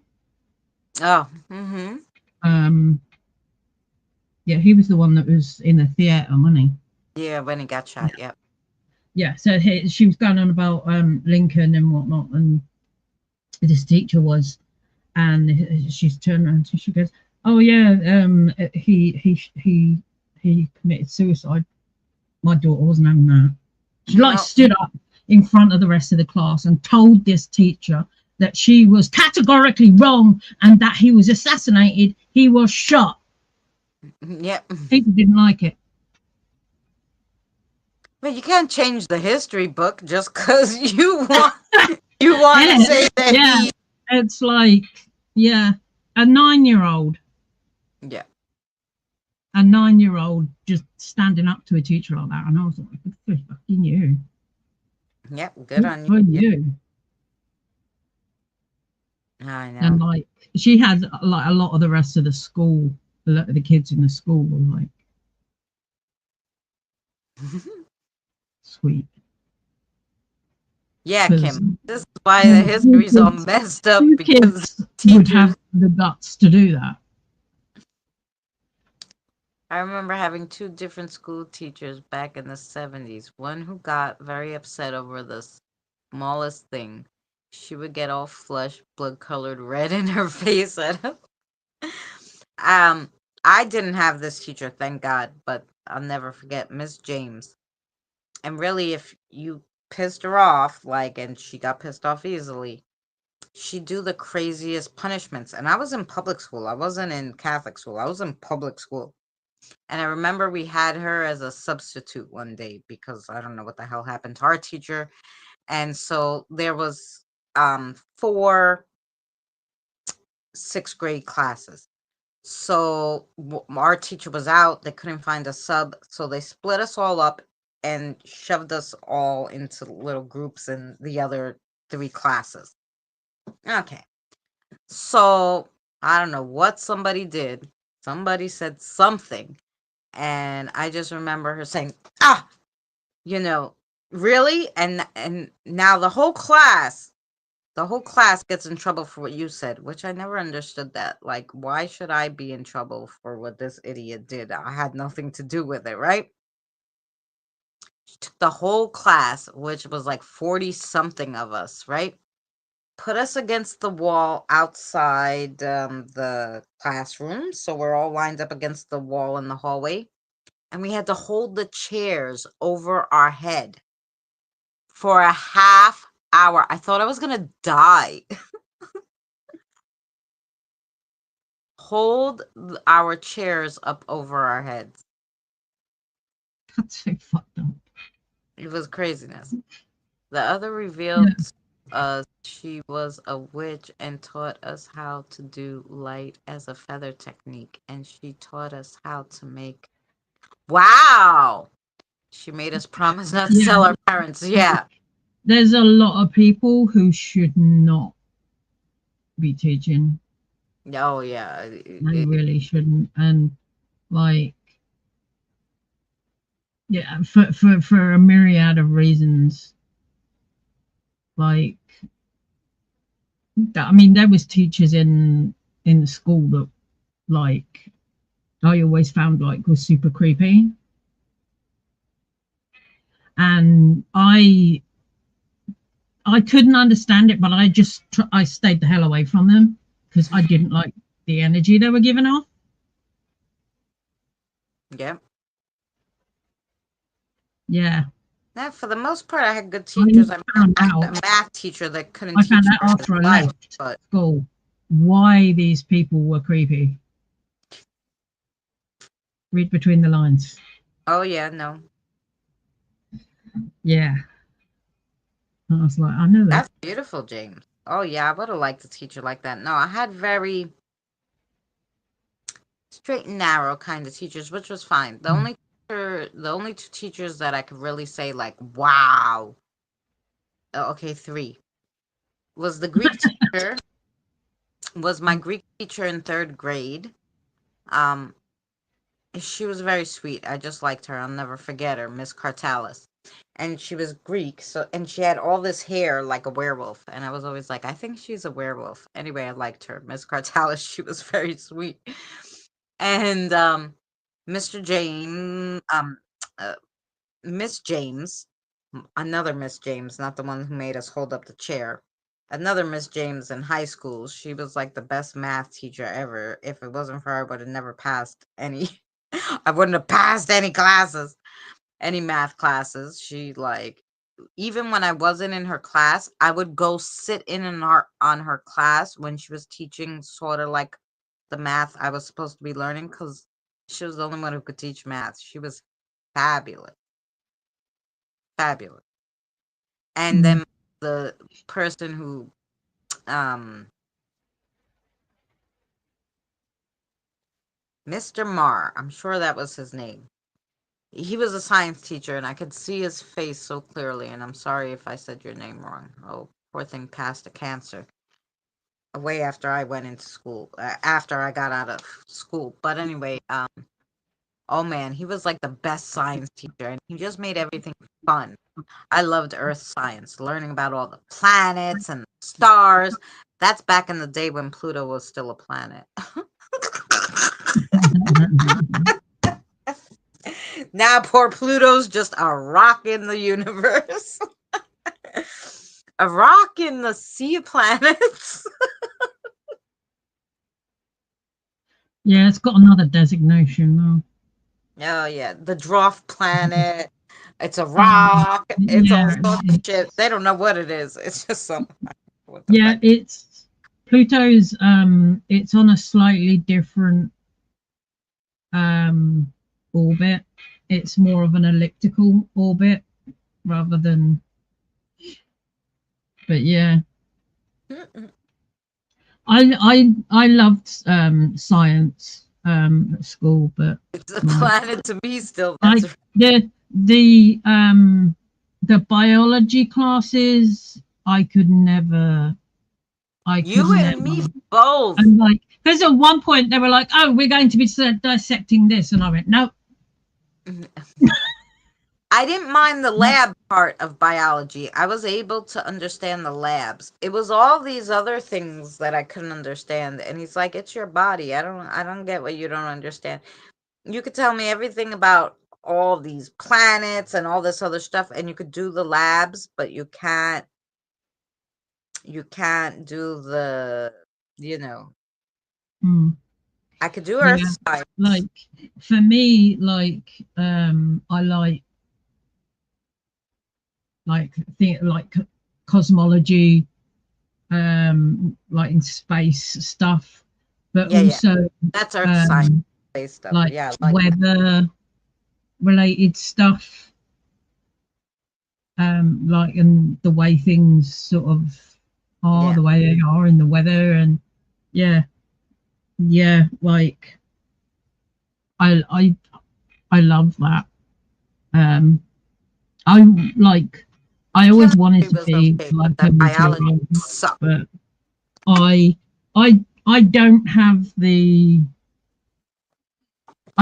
the math and English grades that would be needed to get a meteorology degree. So No. Yeah, like I didn't, whatever was after chemistry, I think by that point I was like, no, I'm not doing this anymore. And that's because the chemistry teacher was a psycho.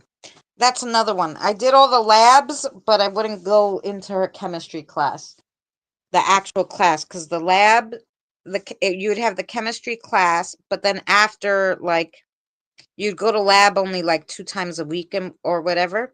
But if you passed the chemistry lab, they had to pass you for the class. So I was like, oh, I'm mm, never going to her class because she was crazy. The first day we went into class, she turned me off by saying, ah, because I guess they changed the requirements for teachers. So in order to stay a teacher or become a teacher, you had to pass this other class, which you didn't need originally. So she was studying for whatever the hell it was that she needed, right? To stay a teacher. And she was pissed. So the first day of school, she was complaining about that. And then now this is the first day of school. She took out from underneath the desk, which this is a lab room now, because even though we didn't do labs there, it had chemistry stuff so they could show you, right? She was a mm, chemistry teacher. She took the test tubes out from underneath. She didn't rinse them. She just poured her coffee in it to drink the coffee out of some glass tube in the. And I'm like, ew, she didn't wash it. It's been there for a year underneath this God knows sink that's probably leaking. It just grossed me out. I was like, I can't watch this lady anymore. um, no, that's nasty. I Yeah. took the college courses in high school too. I actually passed psychology 1 and 2, and I took also I took psychology 1 and 2, and college composition, oral speech, those kind of things. Yeah, and I had got I got college credits from there. It was like I was doing the classes even though I was still in high school.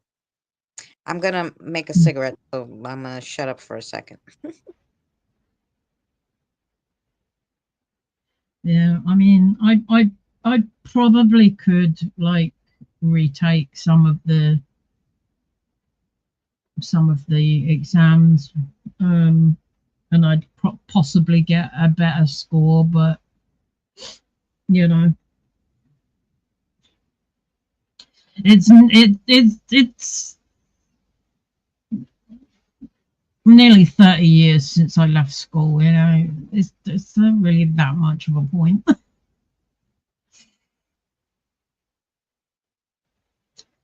The University of Life has taught me things that are way more important.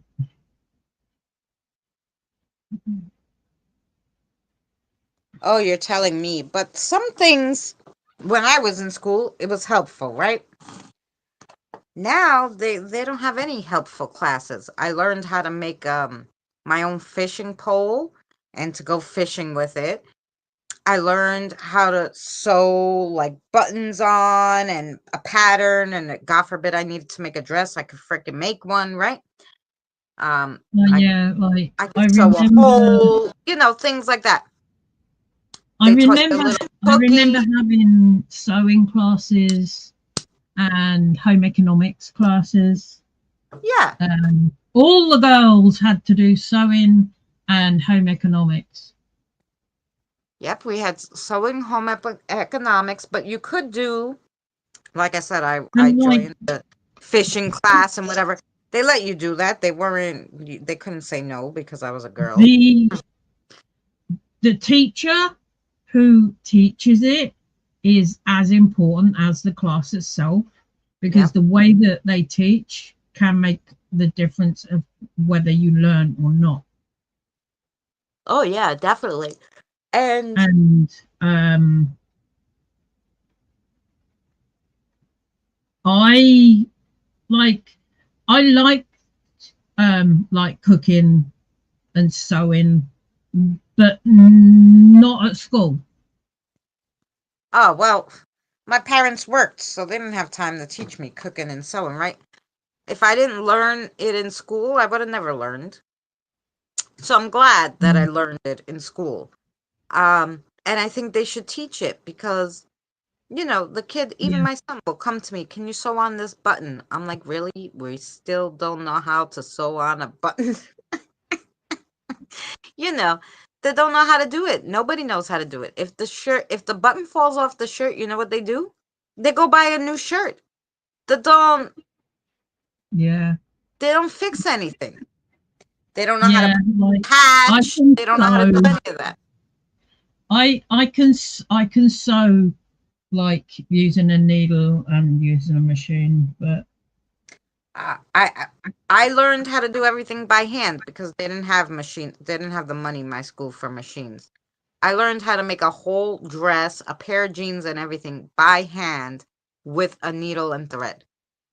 yeah, I guess I was lucky there because my mother was a seamstress, so Oh, she had a one of them Singer sewing machines that flipped down into the table.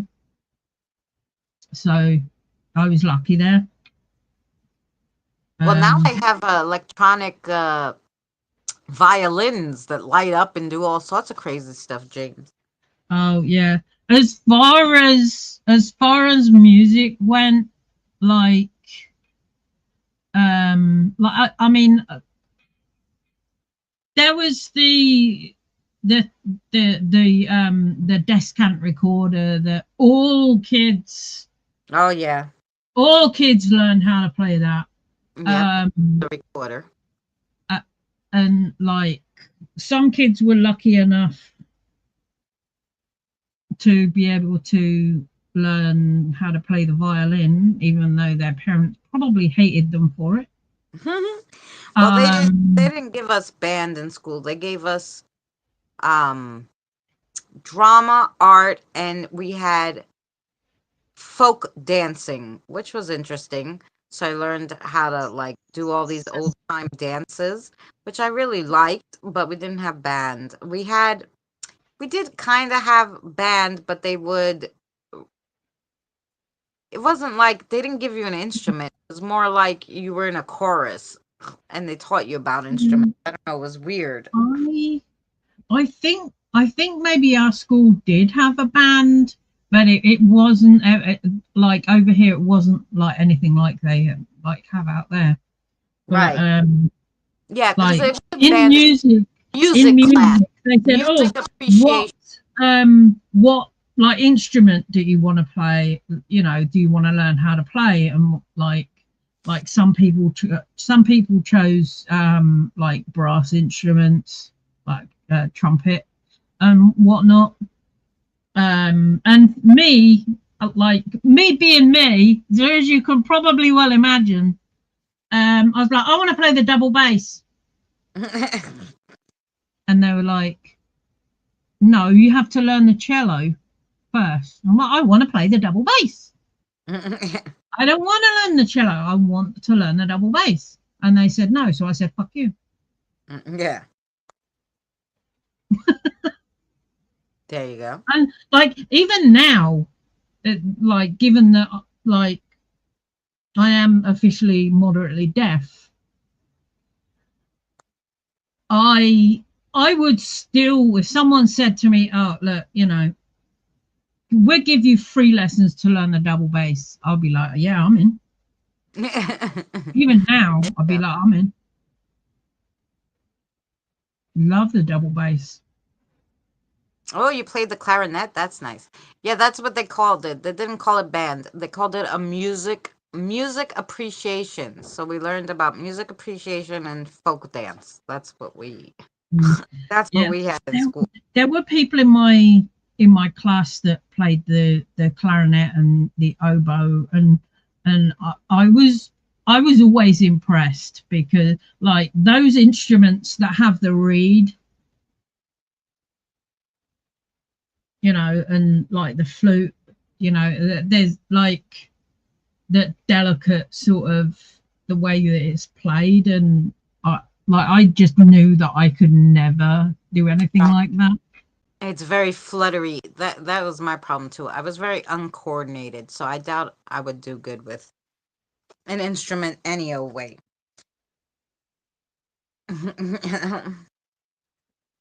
Anyway, guys, we have been live for 3 hours and 45 minutes, and I'm about need to eat because it's 10 o'clock at night. Yes, 3:16 a.m. here. Oh, see that? I learned how to read music and taught myself how to play the guitar and bass. Oh, that's cool. Yeah, no, the only time I saw any music notes and I knew what they were from the movies Goonies. You remember the movie Goonie? No, it's a C sharp. So they don't get killed when they played that boat. No, Yeah, no. no, I still I still can remember that music teacher in primary school when I was like 6 or 7, like trying to teach us how to like read music, and she used this walk running walk, and I still hear that in my head. Oh no. Like the walk notes were the single notes and the running notes were the double notes. And I can still hear her in my head. It's just, she was lovely. She was a lovely teacher, but yeah, that's such a funny way of. Oh yeah, no. I remember we had I loved drama class because I wanted to learn how to act, right? And we had this drama teacher and she was like, "Oh, she only wanted to do musicals. She didn't want to do like anything that wasn't, and I can't sing, save my life, right? So I remember, but I wanted to try out because I wanted to be in the play because that's why I joined acting class, okay? Not to be in musicals. And then I would have joined the West End. But because I can't sing, I didn't join the West End. I wanted to learn how to act. That's why I joined acting. So anyway, so she only wanted to do freaking musicals. So anyway, so I remember I'm like, well, I'll practice. And you had to go in there and sing do, re, mi, fa, sol, la, ti, do on the right notes. And I don't know what the fuck. Nobody taught me what that note should be sung on, right? So I was like, yeah, you know. So that was horrific. So I ended up all of drama class literally just being basically like the stage hand. Helped with the costumes. I did all the set design. I did the photography. I made the programs. So I did nothing.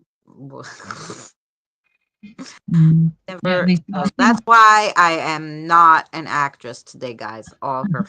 I think the kids in my class would have turned that into something hilariously funny. It's like kids over here were just so like, you know, be like so far, you know, so far like you know that whole like ending thing. They would sing it so like farty, you know, and then like the whole class would be in giggles, and then it just that was what the boys in my class were like. No. Hilarious, stupid. No, they did. Well, we were older. I don't know. We were in junior high school when we had that. So anyway, I was like, I should have took art again because yeah. And that teacher hated me for some reason. I'll never forget. She said, and it was so rude to me that I was like, why? So she was like, oh. So we went to. Then there was one play she did, right? Here you go. There was one play she did where there was a part of a mute. So I'm like, she'll give me that part because I don't have to sing, right? No, she didn't give me that part. Okay. 3 plays. I wasn't in any of them. Anyway, I just did, like I said, the stage shit.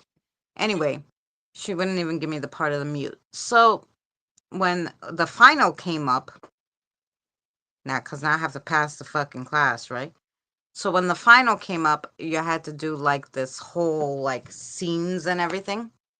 So I picked like, of course, she's like, why'd you pick like the hardest one? I'm like, no, I like this. So it was a play about like a woman who had split personalities. So I had to play like 3 of her personalities or whatever.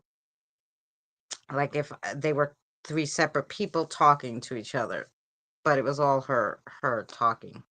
Anyway, so I did it, and so when she was giving out the grades, now what a bitch, right? She says, oh, so, I was kind of disappointed in how people did.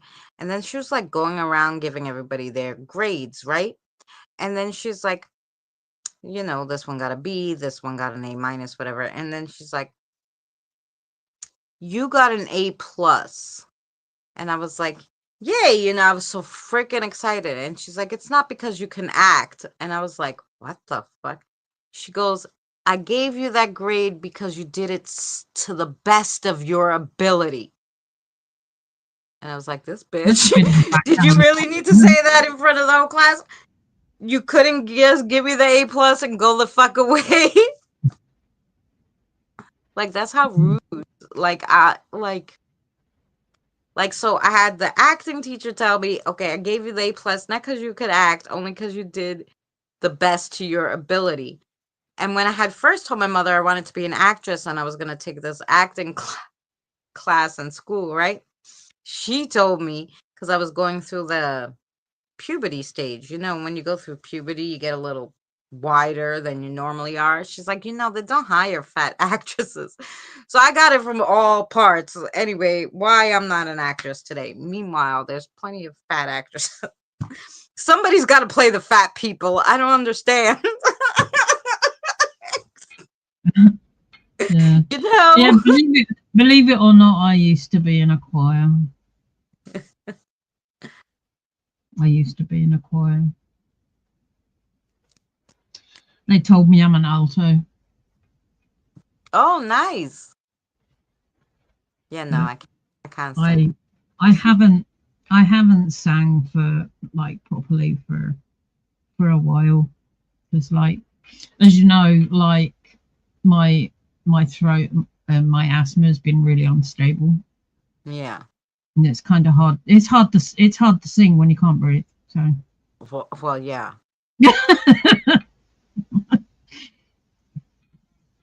but yeah, I mean, I probably could if I wanted to, like,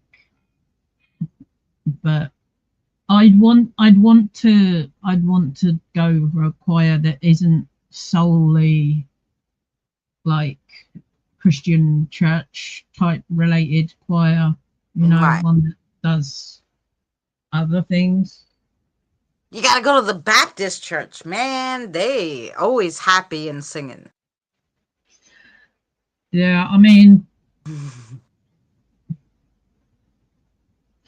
I guess I could like try like go and sing like Christmas carols and whatnot. Oh, there But you go. Well, I've been to the um, upper part of Idaho as well. Oh, I got stopped at the wait station down through the mountain pass there one time because my loaded shifted. Your load shifted. What's wrong with you? yeah, Mhm. And moving loads is not a fun thing. well, maybe James, but I'm telling you, like my mother went to the Baptist church, and we're Greek Orthodox. So my mother only ever went to Greek Orthodox church. She did go to some Catholic church, Mm, people that she knew was yeah, Catholic. They got there's married, whatever. She would go to a a Catholic, bunch of right? different churches. But, But she went to this Baptist church for I don't know why. Her friend took her, I guess. And she was like, I'm gonna go all the time to the Baptist church because they're singing and they're yeah, so like their like a sermons are like right on. Like you just want to go, yes. Not my fault. I was driving from Boston to Seattle and Washington. I know. That's a long drive. It is. All right.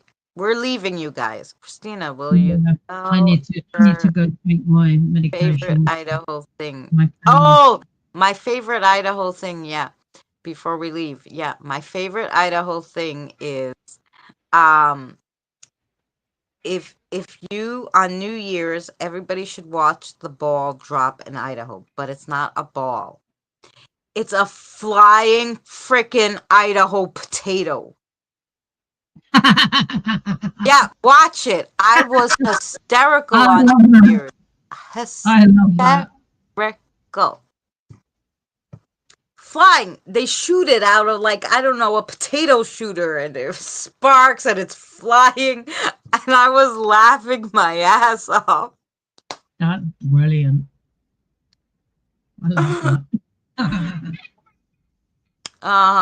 If you have never seen the flying Idaho potato ball on New Year's countdown, you must look it up on YouTube. Yeah. Yeah. Yes, thanks for hanging out with us, Kelly. Thank you, everybody, for coming. Thank you, Autumn, so much for joining me. Always a blast when you come. So next week it will be on Wednesday again. This was just my makeup day because Wednesday I was having anxiety after the all this political stuff. So because my anxiety was so high, there was no way I could have did a stream. So I was like, no, I need a mental health day, and then we'll do it on Friday. There is the Idaho Potato Barn off I-90. You can see it. Oh yeah, you use what you got. Yeah. That's true. Um, Yes. I gotta go because I need to go take my painkillers. Yes, go. You go. I'm gonna go eat because I'm hungry. And we're gonna see you guys next Wednesday. And I will find something to do for Thursday, and we'll see you Thursday too. Good night, everyone. Thank you so much. I'll play the outro for you guys. Bye, Autumn.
You're still here? What do you think? Because I'm wearing this overcoat. If you wait till the very end, that you may get a little strip tease. Is that what you're thinking? You're still here, huh? I guess that's what you are waiting for. Well, maybe I can oblige you. What do you want a song to? Dun, dun, dun, dun, dun, dun, dun, dun. Oh no, that's not the sexy song. What the heck was it? Ow, chicka wow wow. No, that wasn't it. Okay, just forget it. I can't even remember the song. You need to go now. Yeah, just go. Adios. Bye-bye. Take care. See you soon? Yeah, no, I wasn't joking. The door is that way, the window's that way. You pick, but you gotta go. You don't have to go home, but you can't stay here.